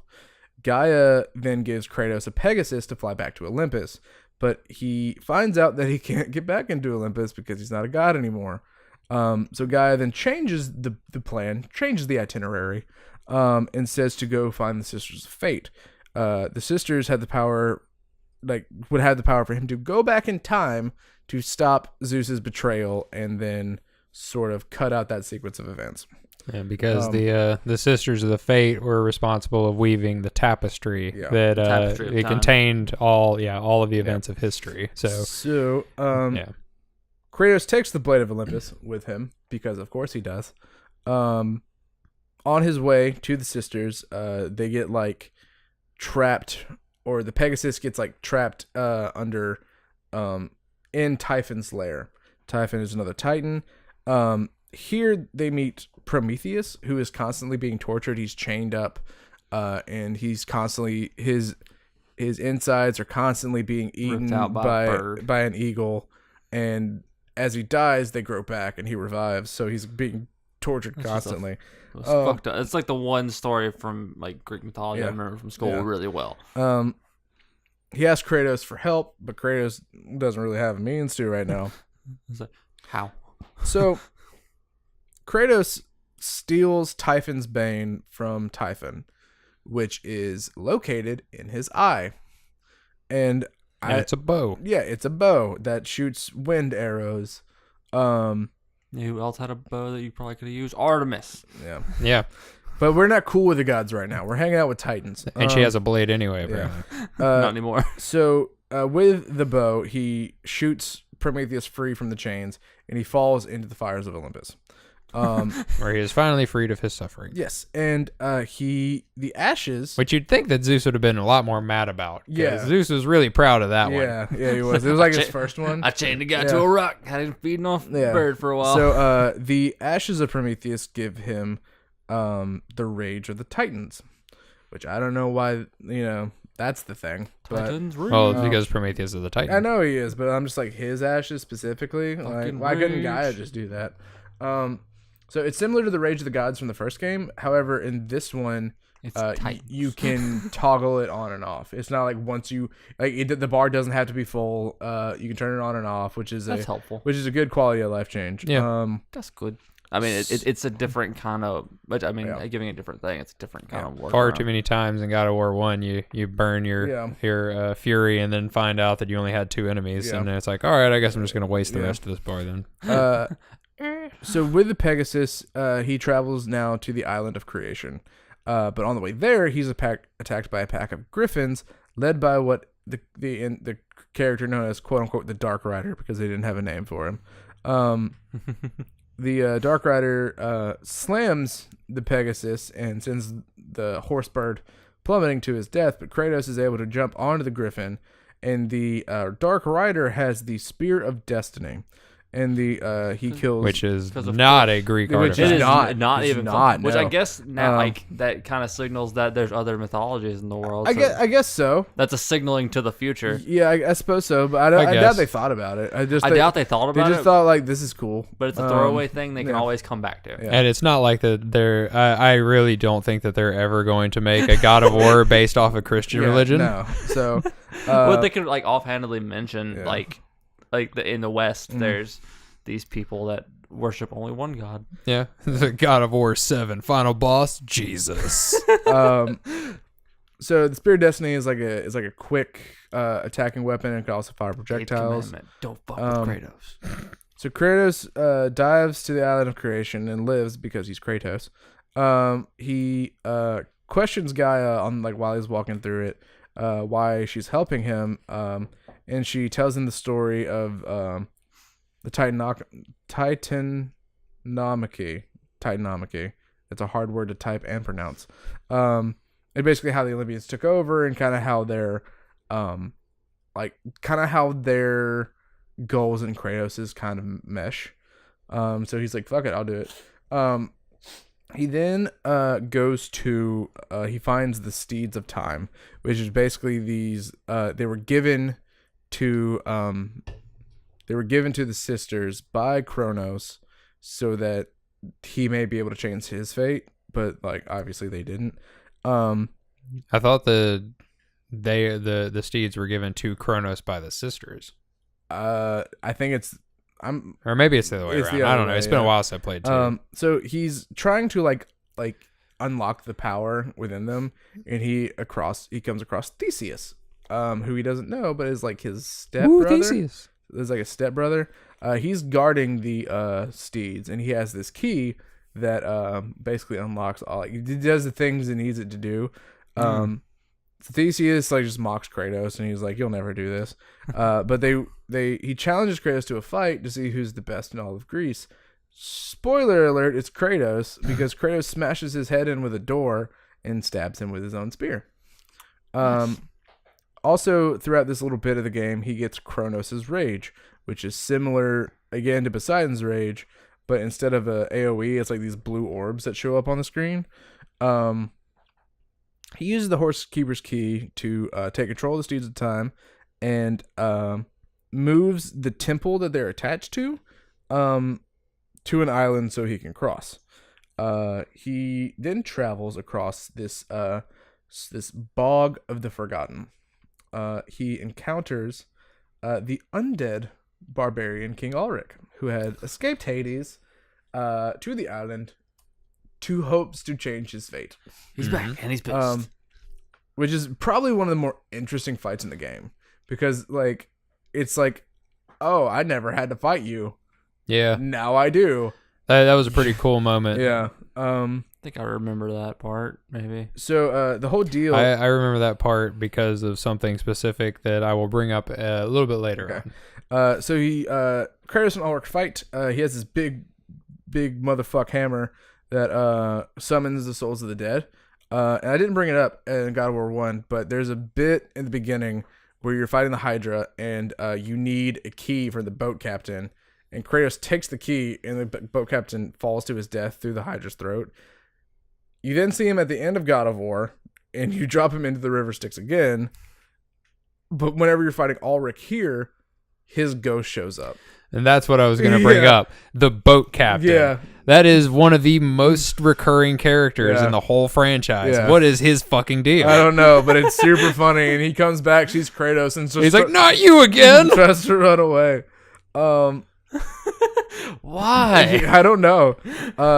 Why me? Ulrich realizes that he's not getting any headway, so he absorbs all the souls and becomes 3 times bigger than Kratos. And then Kratos like beat him back down to size. It's in the back of his mind. He hears a ghost captain's voice like, "Run away, dumbass! He's gonna kill you." He then uses the hammer to kill Ulrich and takes it as his own. And of course, the body of the barbarian king again sort of brings back all these memories to Kratos, and he doesn't like being reminded of that time. So he just beats it with the hammer until it just does nothing. Going through the bog, he obtains the golden fleece. I remember that. Which is the best item.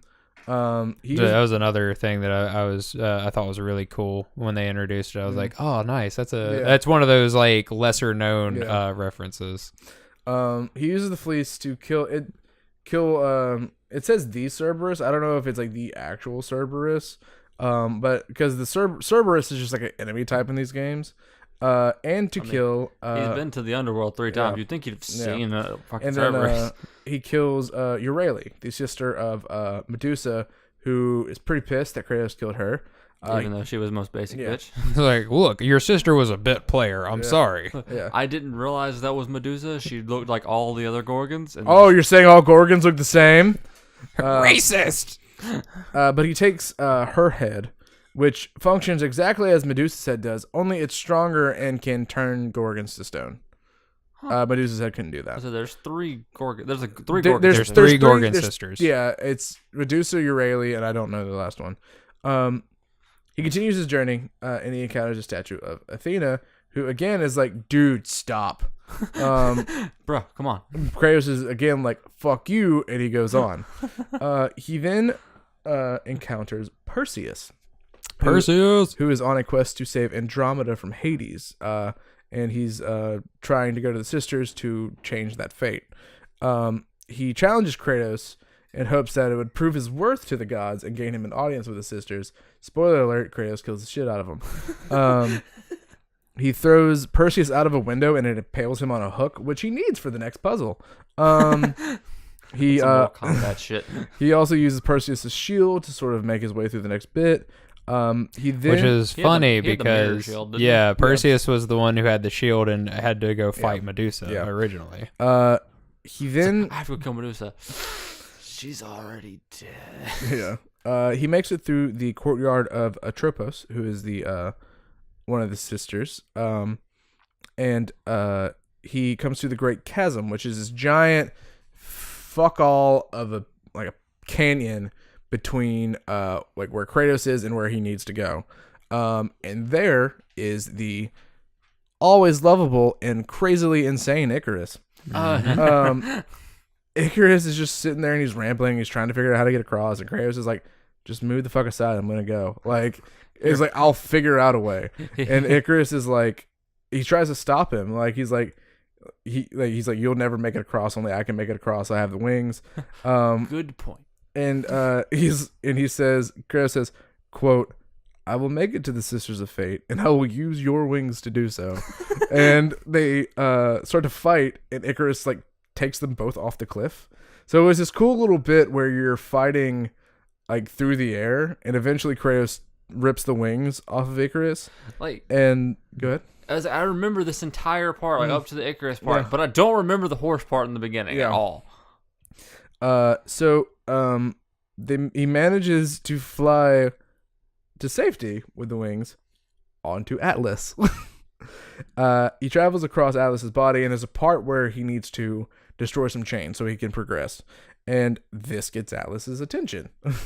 Atlas basically puts him in front of himself, and he basically he's trying to like kill Kratos, but Kratos is like, no, dude, I'm on your side now. Like, I'm pissed at the gods too. You want to help? Like, fucking get me out of here. He sort of gives a little bit more backstory and how Zeus created the Blade of Olympus.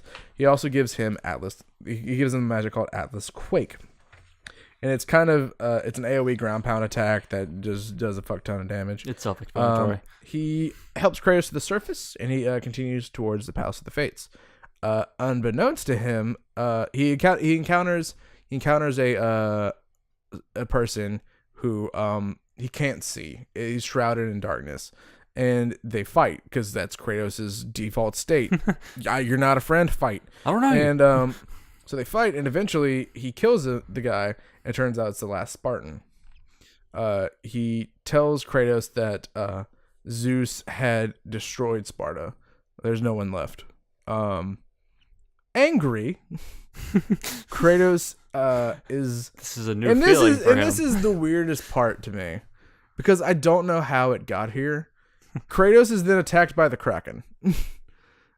Yeah, it's weird. I don't know. Are you on an island? Yeah. Yeah, there's water around. I mean, there's water around, but he's like in a courtyard. Yeah. Yeah, like when this part is going on. I mean, it's super weird. He fights the Kraken, and for some reason he's strangling the Kraken with his chains, and then a astral projection of his wife shows up. Not now, sweetie. She encourages him to continue forward, or he'd face eternal torment in Hades if he happens to die. That's what I'm doing. This is actually Gaia in disguise.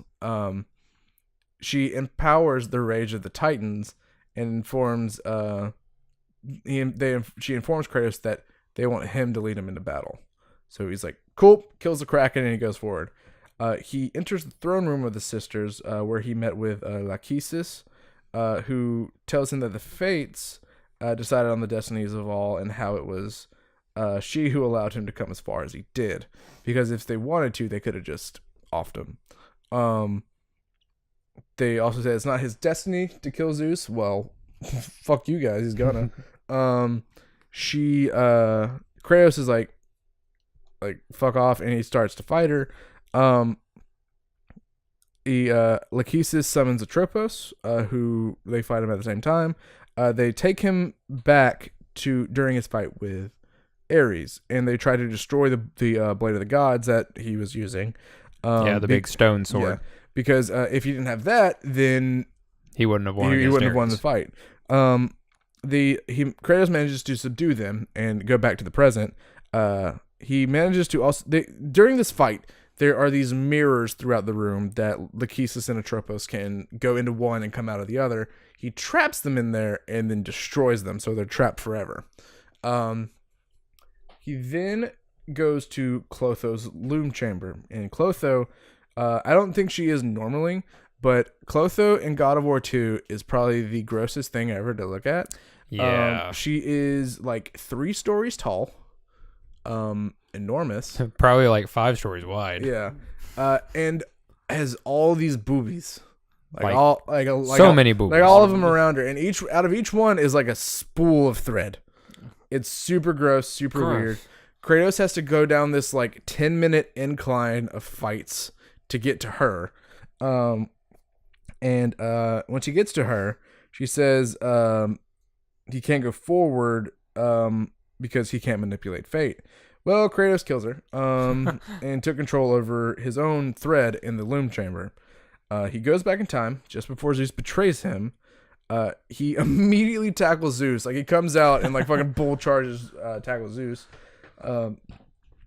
Zeus thought the sisters were aiding him, but it turns out Kratos just says he takes the blade out of his past self, and he's like, nope, they're dead. The sisters of fate are dead. And he fights Zeus. They end up going to a mountaintop throughout their fight, and Zeus fights Kratos in his full Olympian size and then just normal mortal size. At the end of the battle, towards the end, Zeus, and I don't know why he did this, didn't do this first, unleashes this powerful lightning storm attack on Kratos, and Kratos decides to yield in defeat and says he surrenders. He asks Zeus to release him from all these nightmares, and Zeus says, quote, "I will release you from your life, my son, but your torment is just beginning." But Kratos then, this was a trick. Kratos is like, prank. And I got you. He gets a finger he dodged Zeus and pinned him to a rock with his blades.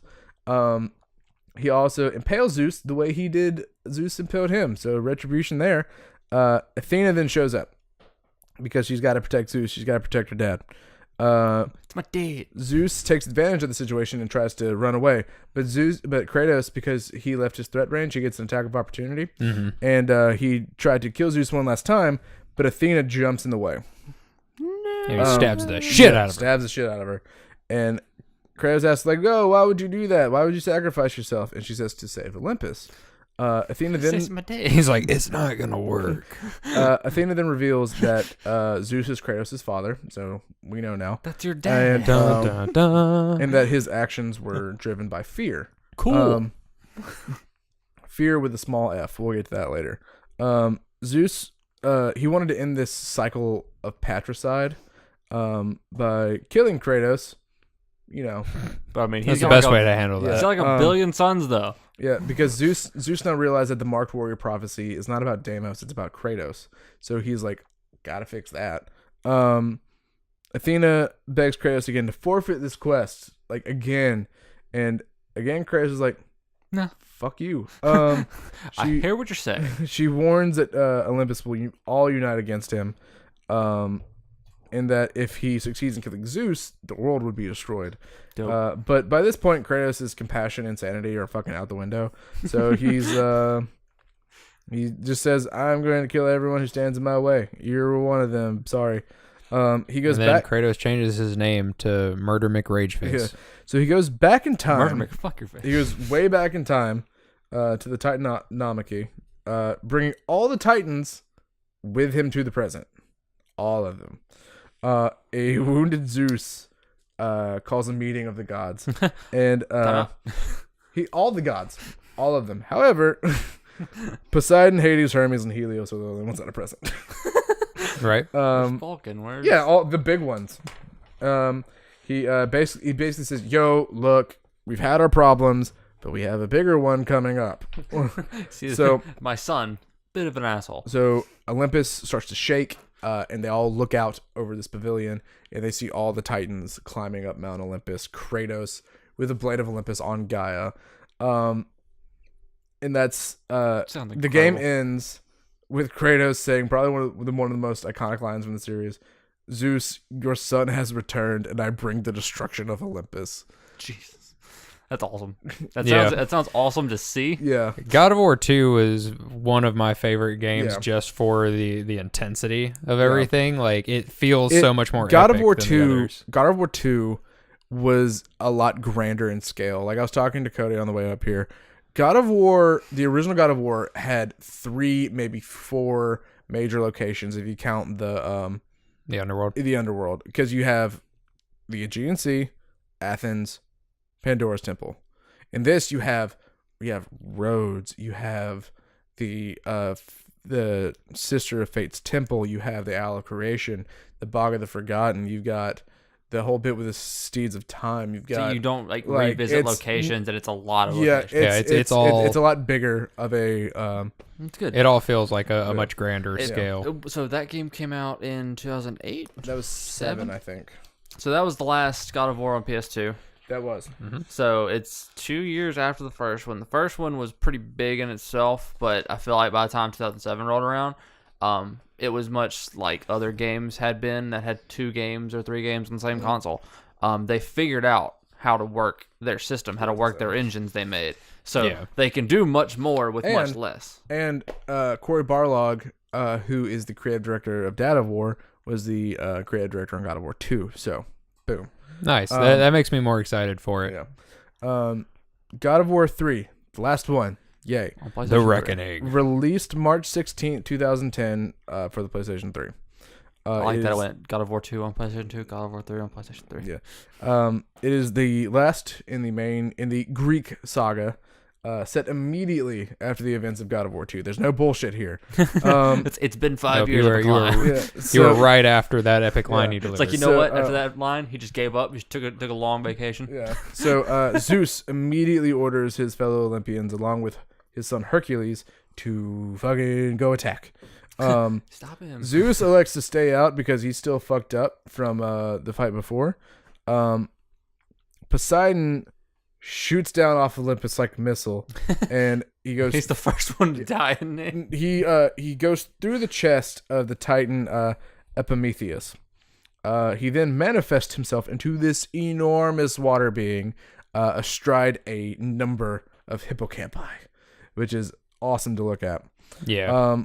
As Poseidon is clearly the biggest threat right now, and a lot of the Titans are already down. Gaia and Kratos go engage Poseidon. After getting him in his grasp, Kratos manages to launch himself through this water being Poseidon, grab tiny Poseidon, and they land on this cliff. And Poseidon says, no matter how many gods will fall, one will always be there to stand in his way. Kratos says, then they will fall as well. It's another one of those cool lines. I'm like, yeah, fucking get him. This is some anime shit. Yeah. Poseidon says that the death of Olympus will mean the end of the world, blah, blah, blah. We've already heard that. And then he's like, then prepare for your death, Poseidon. He slams Poseidon's head into some rocks, throws him into another boulder. Like, fucking Poseidon tries to get away, but he steps on his neck, and then he gouges out his eyes, snaps his neck, and throws him into the water below. It is probably... Poseidon has one of the most brutal deaths. I think it was like one of the most gruesome... I saw like a list, like one of the most gruesome deaths in video games. So, Poseidon's dead, and this causes a cataclysmic flood that seems to engulf everything, except, Olympus and anything that's on a mountain. So he climbs back onto Gaia, and they continue towards the pavilion where Zeus and all of them were. And Zeus is waiting because apparently a 5-minute nap makes he's good. So he's waiting, and Kratos confronts him. He taunts Zeus, reminding him that with Athena dead, there's no one there to stop him from killing him. And Zeus reminds Kratos that Athena died due to his rage. So it's back and forth. It's like this whole back and forth throughout the game. I did it. He also says how far will you go for vengeance? And apparently pretty fucking far. Well, he's good. He's in it for the long haul. Yeah. And then I am committed. This is another one of those lines. Kratos says, "The Sisters of Fate, nor the gates of Hades could stop him, and Zeus will not see the end of that day," which technically he doesn't. He does another massive lightning bolt. And Gaia's hand is severed a bit, but there's a vine that keeps her together, and he knocks Kratos and both of them off the cliff. And Gaia sort of gathers herself, but Kratos is struggling to hold on. Kratos asks Gaia for help, and she's like, "Nah, man, that ain't me." And Kratos is like, "Yo, what the fuck? We're meant to do this together." And I changed my mind. That hurt. Yeah, and she says that there was nothing. Kratos was nothing more than a pawn in her schemes. It was no longer needed as the Titans have reached Zeus, which you shouldn't say to Kratos. No, that is on the list of things you should say to him. Is not on there. So Kratos is betrayed again, and falls off the mountain, and finds himself in the underworld again. Fourth time in the underworld. Third time dying. He died. Right? He died. Okay. He swims through the river Styx and is subsequently drained of all of his powers by the dead souls in the river. Which, of course, because you have to start the game fresh. Start anew. I don't know how to feel about their ways of taking away his power for new games. Well, it's better than Metroid. At least they give you a reason. Yeah, Metroid. It's always just either you just don't have it to begin with, or you just get your ass kicked and lose all your shit for some reason. So he meets with a ghost of Athena who claims to have reached a higher plane of existence. she became a Force ghost. She offers to help Kratos this time, to be exact, his revenge on Zeus. He's like, yo, you've tried to stop me at every point along the way. Why are you helping me out now? And she says, I have seen truths in places where there were none before. And he's like, fuck it, whatever. Whatever that means. She takes the now ruined blades of Athena and gives him the blades of exile, which work the exact same. So they all look the same, right? They're different in design, but they function the exact same. She instructs him that he has to extinguish the flames of Olympus, which she claims is the source of Zeus's power. He makes his way through the underworld, encounters a trapped Pirithous guy who's trapped in bramble and has Apollo's bow. So he all these people with bows, but yet we never see Artemis. Yeah. So he basically burns the bramble, which also was Apollo in this game? Helios is. Helios is Apollo. Helios is, but Apollo hasn't been in any of them. He's only the statue in Ascension. Yeah, he's just the statue and the bow, so he's obviously there. Yeah, but they never show him. But it sounded like Helios was doing what Apollo was supposed to be doing. Helios is the son of Apollo, and Apollo must be dead. Maybe it very well could be, because if you just find his bow, they have Helios do all of the same, and Helios is already doing his job. So that has to be what happened. So he basically burns this guy alive to get the bow, and the bow basically works the same as Typhon's Bane, but instead of wind arrows, it's fire arrows. He then meets the judges, Aeacus, Rhadamanthus, and Minos, who determine whether souls go to Elysium or Tartarus. They basically say what everyone says about Kratos. It's not his time, and so they keep moving. When is his time? They tell him to keep going. He comes across the statue of Pandora now, and he hears a voice coming out of it. He initially assumes that this is his daughter Calliope because apparently the dead can just talk to people, and he tries to leave when he realizes it's not his daughter, but the voice tries to stop him. She says that everyone on Olympus is terrified of him, and he says there are reasons for that. Duh. And have you seen what I can do? Yeah, right. The voice of Hades then interrupts, like all throughout the underworld. He says, Kratos says, Hades should reveal himself. Be such a big man mocking me throughout the entire underworld. Fucking come stop me. Hades says that he has to be patient because there's game to do. We have to pad this, and their time will come to fight. He descends deeper into the underworld and comes across Hephaestus, the craftsman, the smith god. He is in this place called the Forge, and I'm pretty sure he's naked in lava. I don't know how that works, but that's kind of where he's at in life. What's happening? Hephaestus is an unfortunate being. Yeah, he is. Hephaestus, sort of like most everyone, blames Kratos for their station in life. Basically, whenever Kratos conquered the Temple of Pandora, Hephaestus and his quote daughter Pandora got punished for it because it's obviously their fault. He doesn't attack Kratos because he's like, whatever. It's like, I've seen what you do. I'm mad. We're cool though. He instead offers some information about Pandora and Zeus. Pandora is neither living nor dead. She was created by Hephaestus as the key to Pandora's box. He sheltered her from Zeus and instead suggested Kronos to guard the box with the temple because no mortal could best a Titan.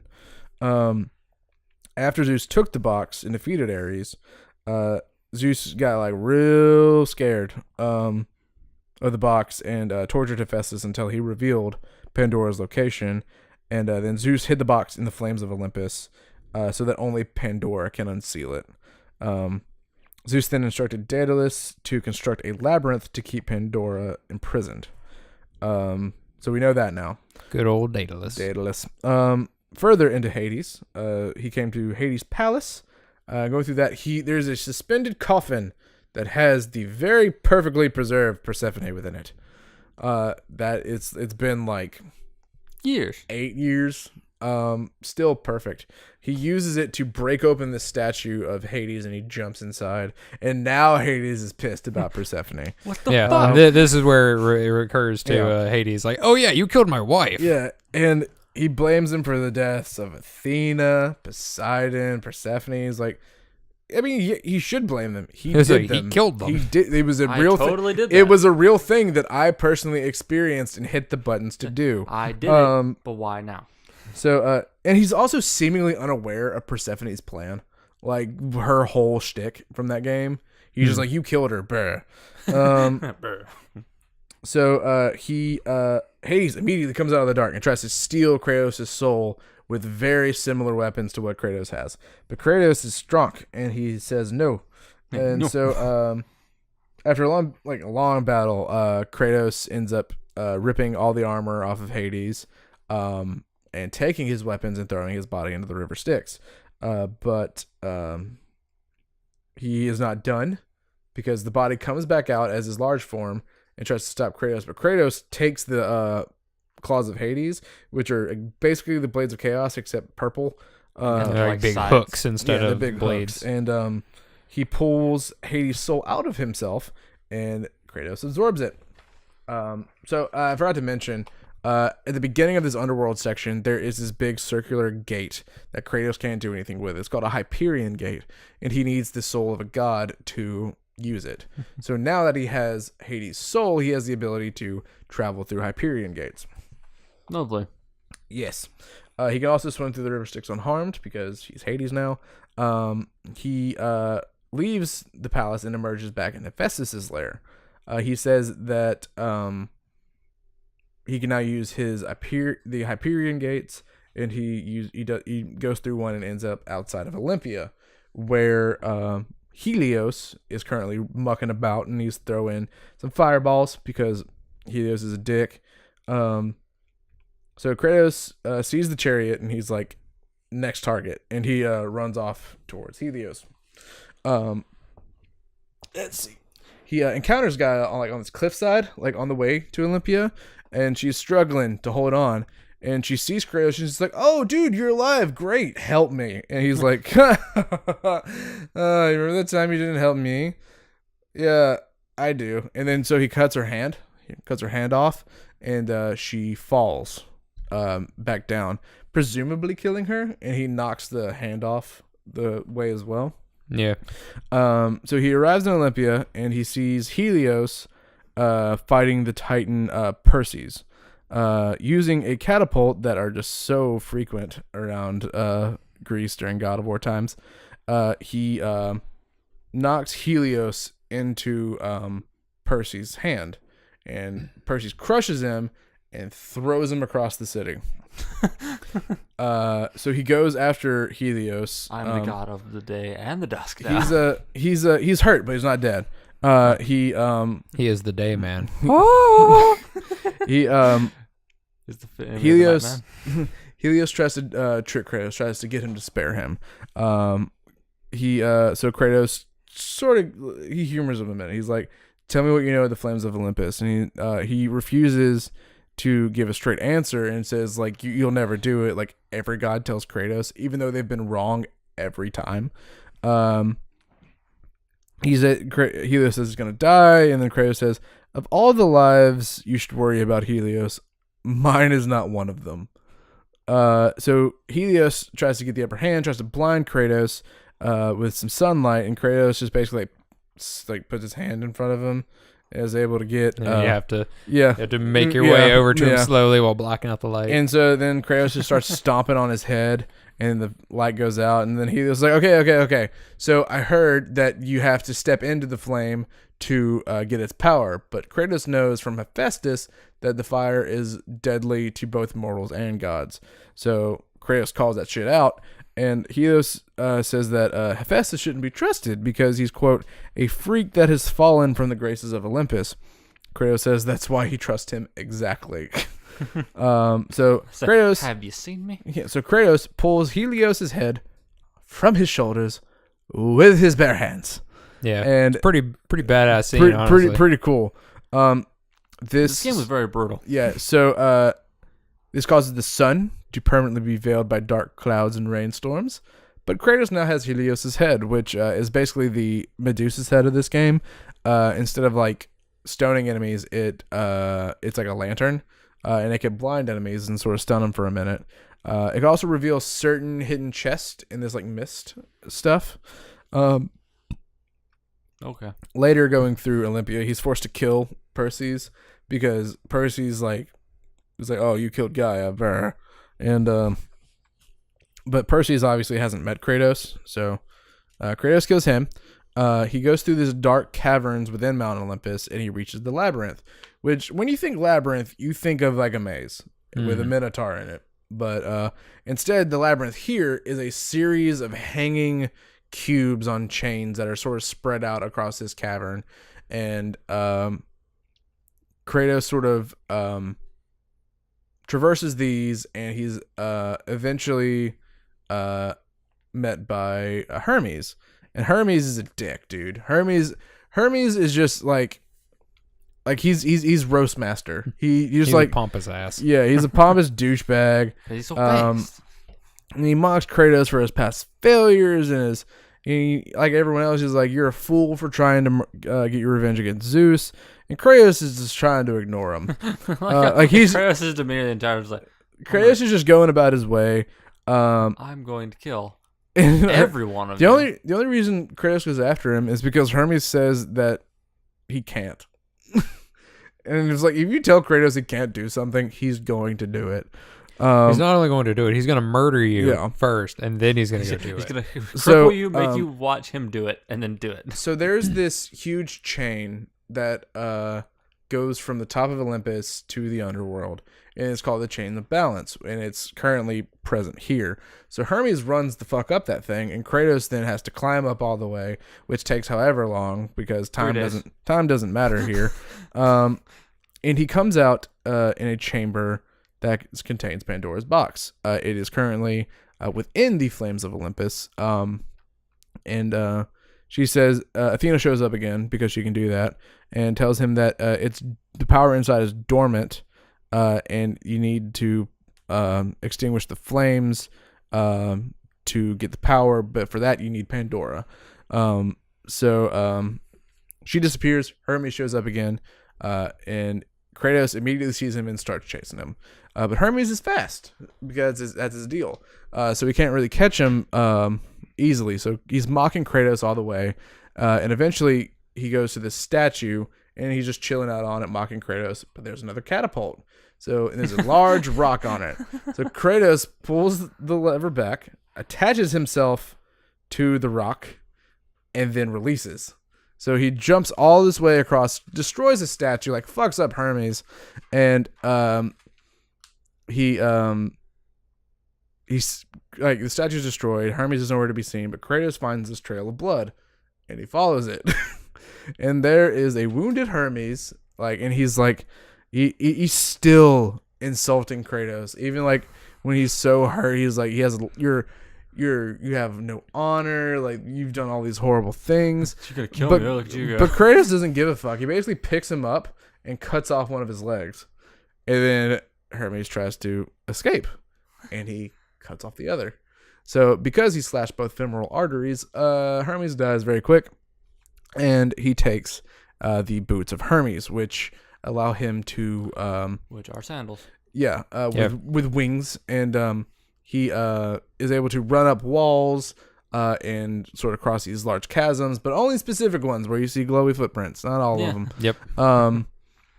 He goes further. Why couldn't it be like the Pegasus boots from Zelda? Just fucking just run. Yeah.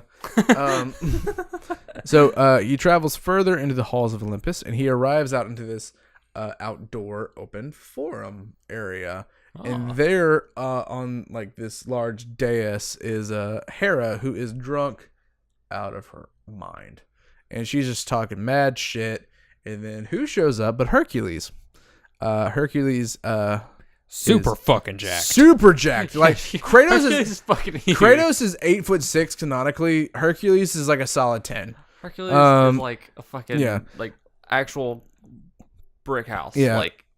Hercules is what happens if you just fill every part of somebody's body with helium and just blow them up. Think about he was like goddamn Stonewall. Think about Mr. Universe Arnold Schwarzenegger. Multiply that by 3. Yeah. Yeah. Huge bitch. So Hercules he expresses his resentment towards Kratos, saying that Zeus favored him and that killing him will be his 13th and final labor, and that whenever he kills Kratos, he'll become the new God of War, which I don't really get because Kratos was made not the God of War in God of War 2. Yeah, there's no God of War right now, so why didn't you just do it? That's not how it works. Right. Powers don't just transfer, we learned. So, in traditional Greek mythology, the reason Hercules has to do the 12 labors is because Hera makes him go insane and he murders his family. Yeah. Hera's a bitch. So Kratos, Hera sucks. That's what I'm learning. Hera sucks in every story. Yeah, this is all Hera's fault. Except Disney's Hercules, where she's nice and pink and stuff. Right. This is all teaching me Hera's just a bitch. Yeah, no, it's her fault. Hera sucks. So Kratos then says these aspirations are a waste of time because their reign of Olympus is over. Because Kratos is by no means done yet. It's like, you're applying for a job that doesn't exist anymore, bro. So the two do battle, and first off, Hercules cheats by having an army with him, and then he just sends all these guys at him. But Kratos is Kratos and fucks him up, and eventually Hercules drops down, and they fight, and Kratos eventually rips off all these pieces of armor, and Hercules has what are known as the Nemean Kestis, which are probably not made out of the Nemean lion because they're metal. Full metal. And but they're these lion. But they're shaped like lion heads. They're these lion themed gauntlets. And Kratos then pulls them off as well and uses them to punch Hercules' face in. I've seen that. Probably the most brutal moment in any God of War. Nope. The end of this game is the most brutal. It just keeps going. Oh yeah, that's true. So it's basically the same kind of vein though. Yeah, but I'm not sure how this game ends. So I'm learning. So basically, he beats Hercules into submission. They fall through the forum floor, and they end up in these sewers. Kratos now has the Nemean Cestus, which are and Hercules has no head. Hercules has no face. He mashed it to a pulp. He beat his face into non-existence. He proceeds through more of Olympus and enters Aphrodite's chamber. Aphrodite don't give a fuck about this conflict going on. She just wants to bang, and so they do. You get to fuck. Yeah, you get to fuck Aphrodite. Why not? And then immediately after the fact, she opens up this fucking curtain that has a Hyperion gate, and she's like, whatever. Like you want to kill Zeus? Fucking just. No, she's just like, whatever. You could stay here and just fuck until things are over. Good dick. Yeah, and he goes. Won this battle. He goes to the Hyperion gate, and it's Hephaestus' forge again. And he's like, has my wife conquered another God of War? And Kratos is like, dude, just talk to your wife. Like, that's between you guys. That is the thing you need to sit with her and talk about. Don't. So he asks Hephaestus where he can find Pandora. Hephaestus knows what's going on. Like, he knows what Kratos intends to do, and he says, please don't. Like, this is like, I think of her as a daughter. Please don't do that. He does tell him that she's trapped in the labyrinth. He also states that when Kratos opened the box to kill Ares, Zeus became infected with fear, with a capital F, and surmised that surmised that Hephaestus was hiding something. So he tortured Hephaestus, and blah blah. We know this. Kratos still states that he's going to have his revenge no matter what. So Hephaestus says he'll make Kratos a weapon, but he needs the Omphalos stone to do it, and the Omphalos stone is in Tartarus. But what Kratos doesn't know is that the Omphalos stone isn't Tartarus, but is in the stomach of Kronos. So he goes into Tartarus, and he comes across Gaia's hand, and he steps on it, and who else picks it up but Kronos? So Kronos blames Kratos for the suffering he now faces, which is fair. And Kronos tries to kill Kratos. Good point.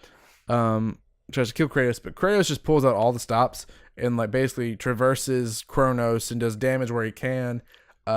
Keep in mind also, he took 3 days to climb him before, which now he's doing in no time. Yeah, so he eventually, like, Kratos is winning, but somehow, some way, Kratos gets swallowed.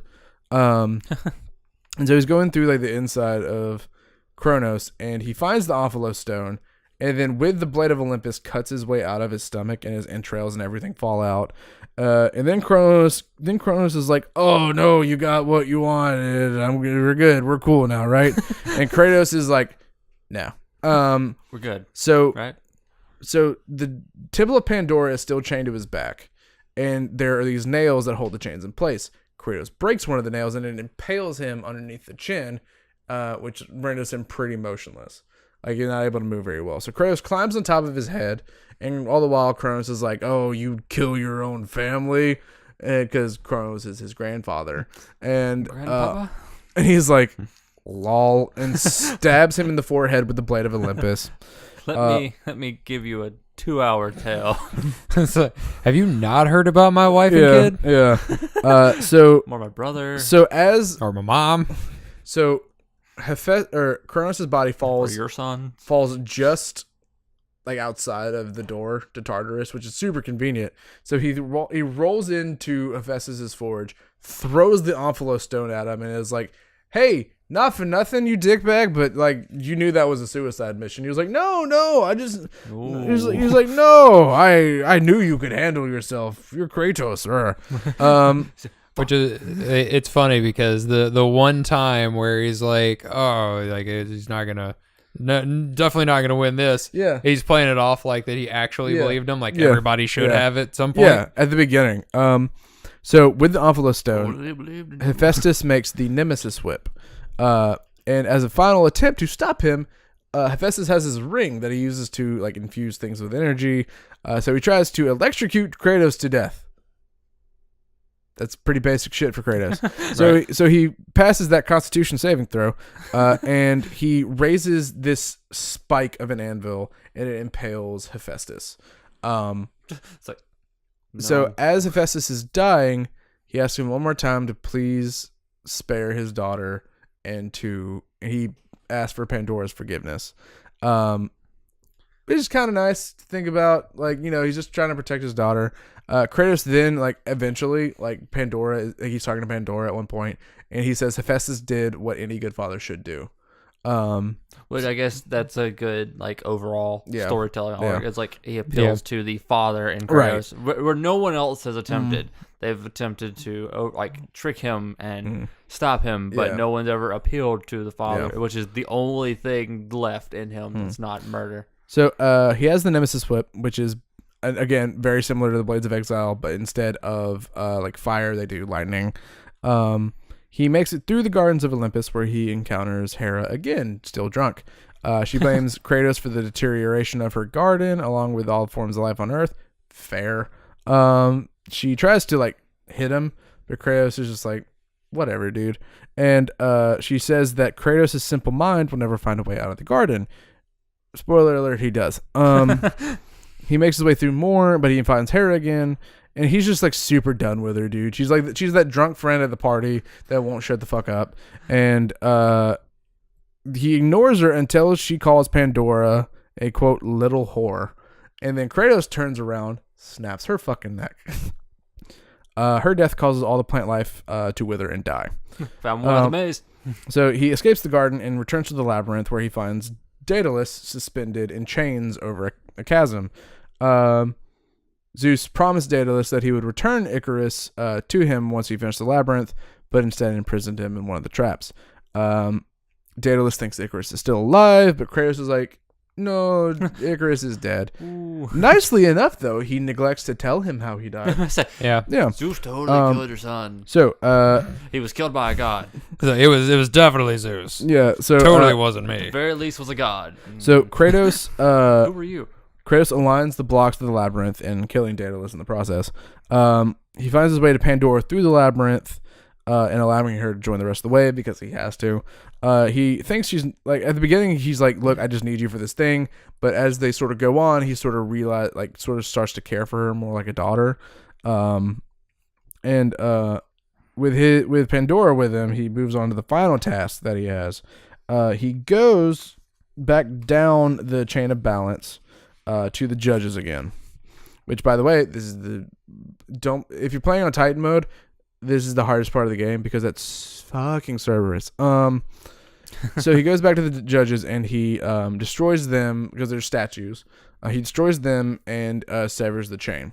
He then makes his way back up to the chamber with the flame in Pandora's box, and he raises the labyrinth, basically destroying this room. But Pandora's there, so he has to bring her up. It could have been an easier way to do that, I'm sure, but hey, this is more epic. So, no, he totally couldn't just carry her. Yeah, right. Piggyback ride. So he begins, Ride me.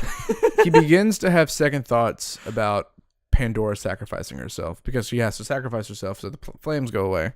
But Pandora says this is her destiny. She's got to do this. But then Zeus shows up, and then they have this whole back and forth. It's Zeus has Pandora, and that Kratos is like, let her go, and Zeus is like, no, and Zeus is like, you have this obsession with this object, he considers Pandora an object, which Kratos is pissed about because he sort of starts to care for her, and Zeus tells Kratos not to confuse Pandora with his own flesh and blood, and cites the destruction of Olympus and how Kratos needs to atone. Been through this before. I don't care.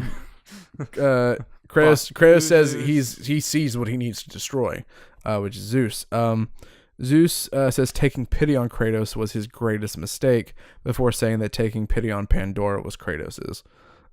He insists this has nothing to do with her, while Zeus insists that it does. It's back and forth, right? It's just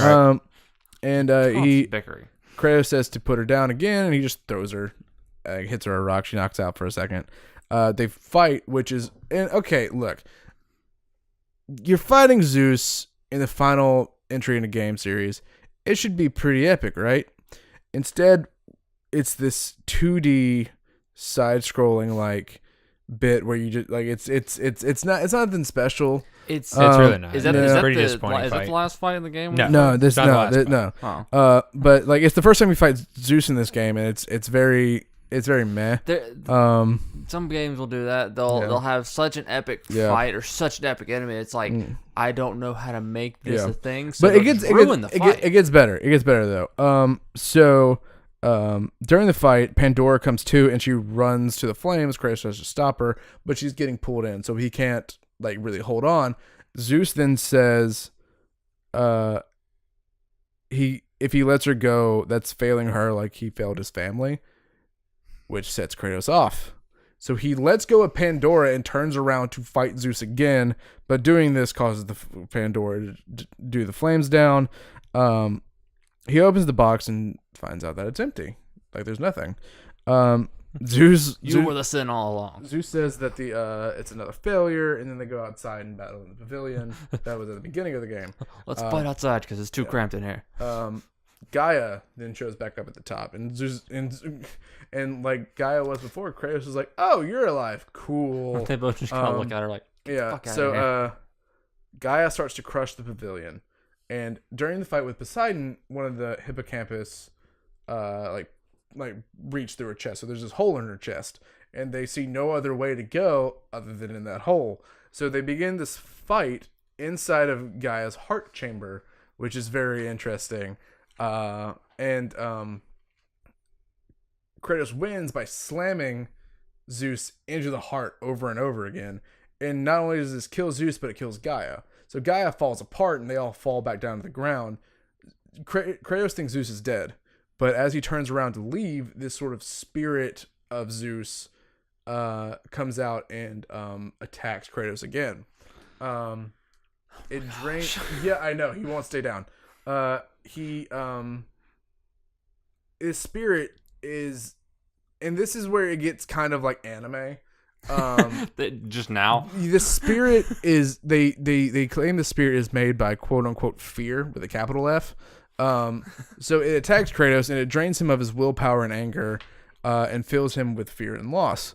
It almost kills him, and Kratos finds himself trapped in his mind with his own memories, and he begins this journey throughout his mind, and he's aided by Pandora's spirit, who kind of helps him forgive himself.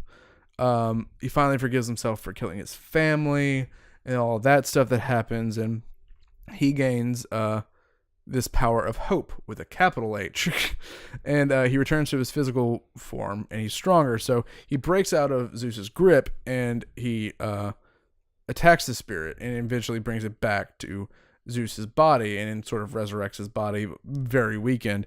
And Kratos realizes that he's got this in the bag, so he throws his swords on the ground and goes bare knuckle boxing with Zeus. he ends up smashing his head against a rock, and this sort of black smoke escapes his mouth, which we think is this. It's fear. It's capital fear. Yeah. And and then Right. this is the most brutal portion of the game, in my opinion. You punch Zeus to death, but you don't stop. Yeah, The it only only time stops when you finally stop hitting pressing it. the circle button, and all the So while it can just go on. You can just do it all forever. the while this blood is filling the screen, and eventually all you see is red. And the first time I played it, That's very telling. yeah, the first time I was playing it, I thought I was glitched out. Like I just kept hitting the button. I'm like, when does it stop? And then it only stops when you stop hitting the button. So Zeus is dead. His body explodes, and plunging the world into complete chaos. Athena arrives to congratulate Kratos, and ask him to turn the power over that he claimed from Pandora's box. All the while, his chains have now fallen off his arms, so he's free of that. I mean, all the gods are dead. Yeah, except for one. So she says mankind is ready for her message.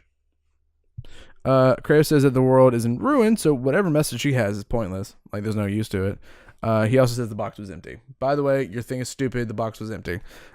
She says no. She put the power of hope in the box, and Kratos said that was not the case. It was empty. That box empty. He says Pandora died in vain. That didn't really help. And he's sort of, and now this is the only time Kratos in the series has been remorseful and sad. Like, he's like, I had this connection with somebody, and then they died in vain because of me. And then he looks out on this landscape, and everything has just gone to shit. And he's like, what have I done? All for vengeance.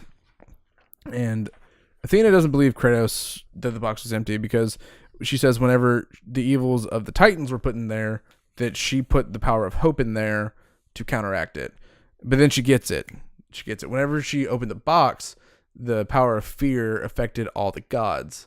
And the power of hope was buried way down inside Kratos, beneath all of that hate and anger. And then once he learned to forgive himself, that power came out and allowed him to beat Zeus, which is anime as fuck, but whatever. It's like Kingdom Hearts bullshit is this. So Kratos he's racked with the guilt of what he's done. He's basically doomed the earth. So he takes the blade of Olympus and stabs himself with it, committing suicide. So we thought. The power of hope is then released into the mortal world, which pisses off Athena because she was going to use it to sort of make the world again in her image. But now she can't do that, apparently. And she pulls I guess. She pulls the blade out of Kratos and then disappears. With his vengeance finally achieved and his sins forgiven, Kratos dies. You can easily be forgiven when all. Except he does it. In the post-credits scene, we see a trail of blood leading off the cliff and into the chaos as consumed the world, implying that Kratos is still alive. I could just see And thus we are caught up on And God thus- of War. You're caught up with God of War. The Greek saga is over. April 20th, we begin our journey into Norse world. Yep. I guess it's going to be Norristown, here we come. So the original idea that I had for the show, just throwing this out there, was that the people that are going to be on the series were going to be on it. So I guess that if we want to do that clock us into it. We don't fucking know. Like, we've still got a couple weeks before, at the time of recording this, that God of War comes out. I'm definitely interested, but I was interested in this because I like the story, but I didn't want to play the game because like, the fighting is ridiculous to me. It's definitely God of War is definitely a game that it's not everybody's jam. It's one of it's like a chip down like brawl. Yeah, I love hack and slashes because I love, and that was what brought me to God of War. I like hack and slashes too. It just does it in a weird way. It's what brought me to God of War because, like, I've told this story, maybe not on the show, but God of War 1 came out whenever I was in junior high, and it was a bad time for me, and I was just, starting to figure out video games and sort of who I was. I was just like in a bad spot just in general. And then I saw the commercial for God of War, and I was like, that shit looks dope. And it makes me like, I could vent out all this anger and emotion into this game. And I just fell in love with the story and the characters and just this sort of scale of God of War. And I have loved every minute of it. And I'm ready to become a dad. I was drawn into God of War just because of the fact that it was a video game series based on Greek mythology, which I hadn't seen before, and being somebody who was always super interested in Greek mythology, I was like, I've got to play this. I was into Greek mythology after the fact. Like God of War was the kind of game that I was into, and then just the story and the elements within it made me interested. Yeah, see, I'm pretty excited about God of War 4 because whenever I first got into it, like I said, Greek mythology is what drug me into it. But after the fact, I was like, I really hope that they keep this going, but address other mythologies. Yeah. Which is it took perfect, them a while because they got to it. Like, now they're finally here. It was, which makes me think that once they get their story done with this, if there's just one game, a couple games, then they'll go to like Egyptian mythology. They're definitely talking about like this being like its own saga. Mm-hmm. Because it gets arcs. Because it's been 5 years since Ascension, and now we're going to Norristown. Yep. So. I mean, I like it. It's a good story. I like the reoccurring thing with fatherhood. And I think the thing that I'm most Dad of War came from daddy issues of war. I think the thing that I'm most excited to see in God of War 4 is just whether or not they address what happened before. I think you have to. Like it's kind of a given. Like anybody who's kept up with the series or now watched this knows Kratos fucked up the world. The world pretty much ended, yeah. But apparently he didn't fuck up the world. Yeah. So it's like, what exactly happened here, and how are you going to explain this? Yeah. I'm sure they'll like what they did with this, and they'll like offhandedly mention it here and there. Well, no, maybe go back there's a scene. There was a scene in the E3, the 2017 E3 trailer where there is like this treasure room that has this Greek pot that has old school Kratos on it with the blades. And then there's also, the chains that still burned and like the scar. And I'm just like, you have to allude to it. And there's this lady that like says, oh, you're that Kratos. Like you're that guy. And so I'm sure you have to. Depending on what they think to do about it, they'll probably talk about it either throughout the game or they'll have one like little cutscene where he sits down like a campfire or something and tells him like, this is where I came from, and this is why I am so calm now. Because that's a big thing, psychopath. and that's another big thing because Atreus is struggling with the same anger and rage problems that Kratos did. So he has to. Atreus asks, "Why are we different? What are we? Why won't you tell me?" So it's going to be a big part, and I'm really excited to get into it. But guys, we've been talking for a really long time. You've been listening for a very long time. Yeah, and my voice is kind of giving out. So. Thanks for listening. I hope you are well informed. Class dismissed, and we will see you around April 20th for the start of God of War. And if you liked this, definitely let us know. Because we have plans to do more of these kinds of things. We have so many. Because, like I said, there's a lot of big games coming out, and they're part we're of the series. And we're fucking nerds who love story. And they happen to be games that we actually like. Yeah. And if you have any suggestions of kind of like wrap-up lore videos that you'd like us to do, then let us know, and maybe we can do that for you. We'll certainly try. But these aren't going to be like super all the time things. Yeah, be like, no, we gotta like a lot of work goes into this. I wrote a 30-page outline. Yeah, it's actually hilarious to look at. Actually 30 pages. I am not really excited about delving into mine, but we're gonna do it. As I thought of the other ones I could do after the one I wanted, but anyway, maybe the next ones won't be like as long. But anyway, everyone's gonna have a different take on it. Thank you guys for listening, and I hope you are now informed. You take it easy, guys. Take it easy.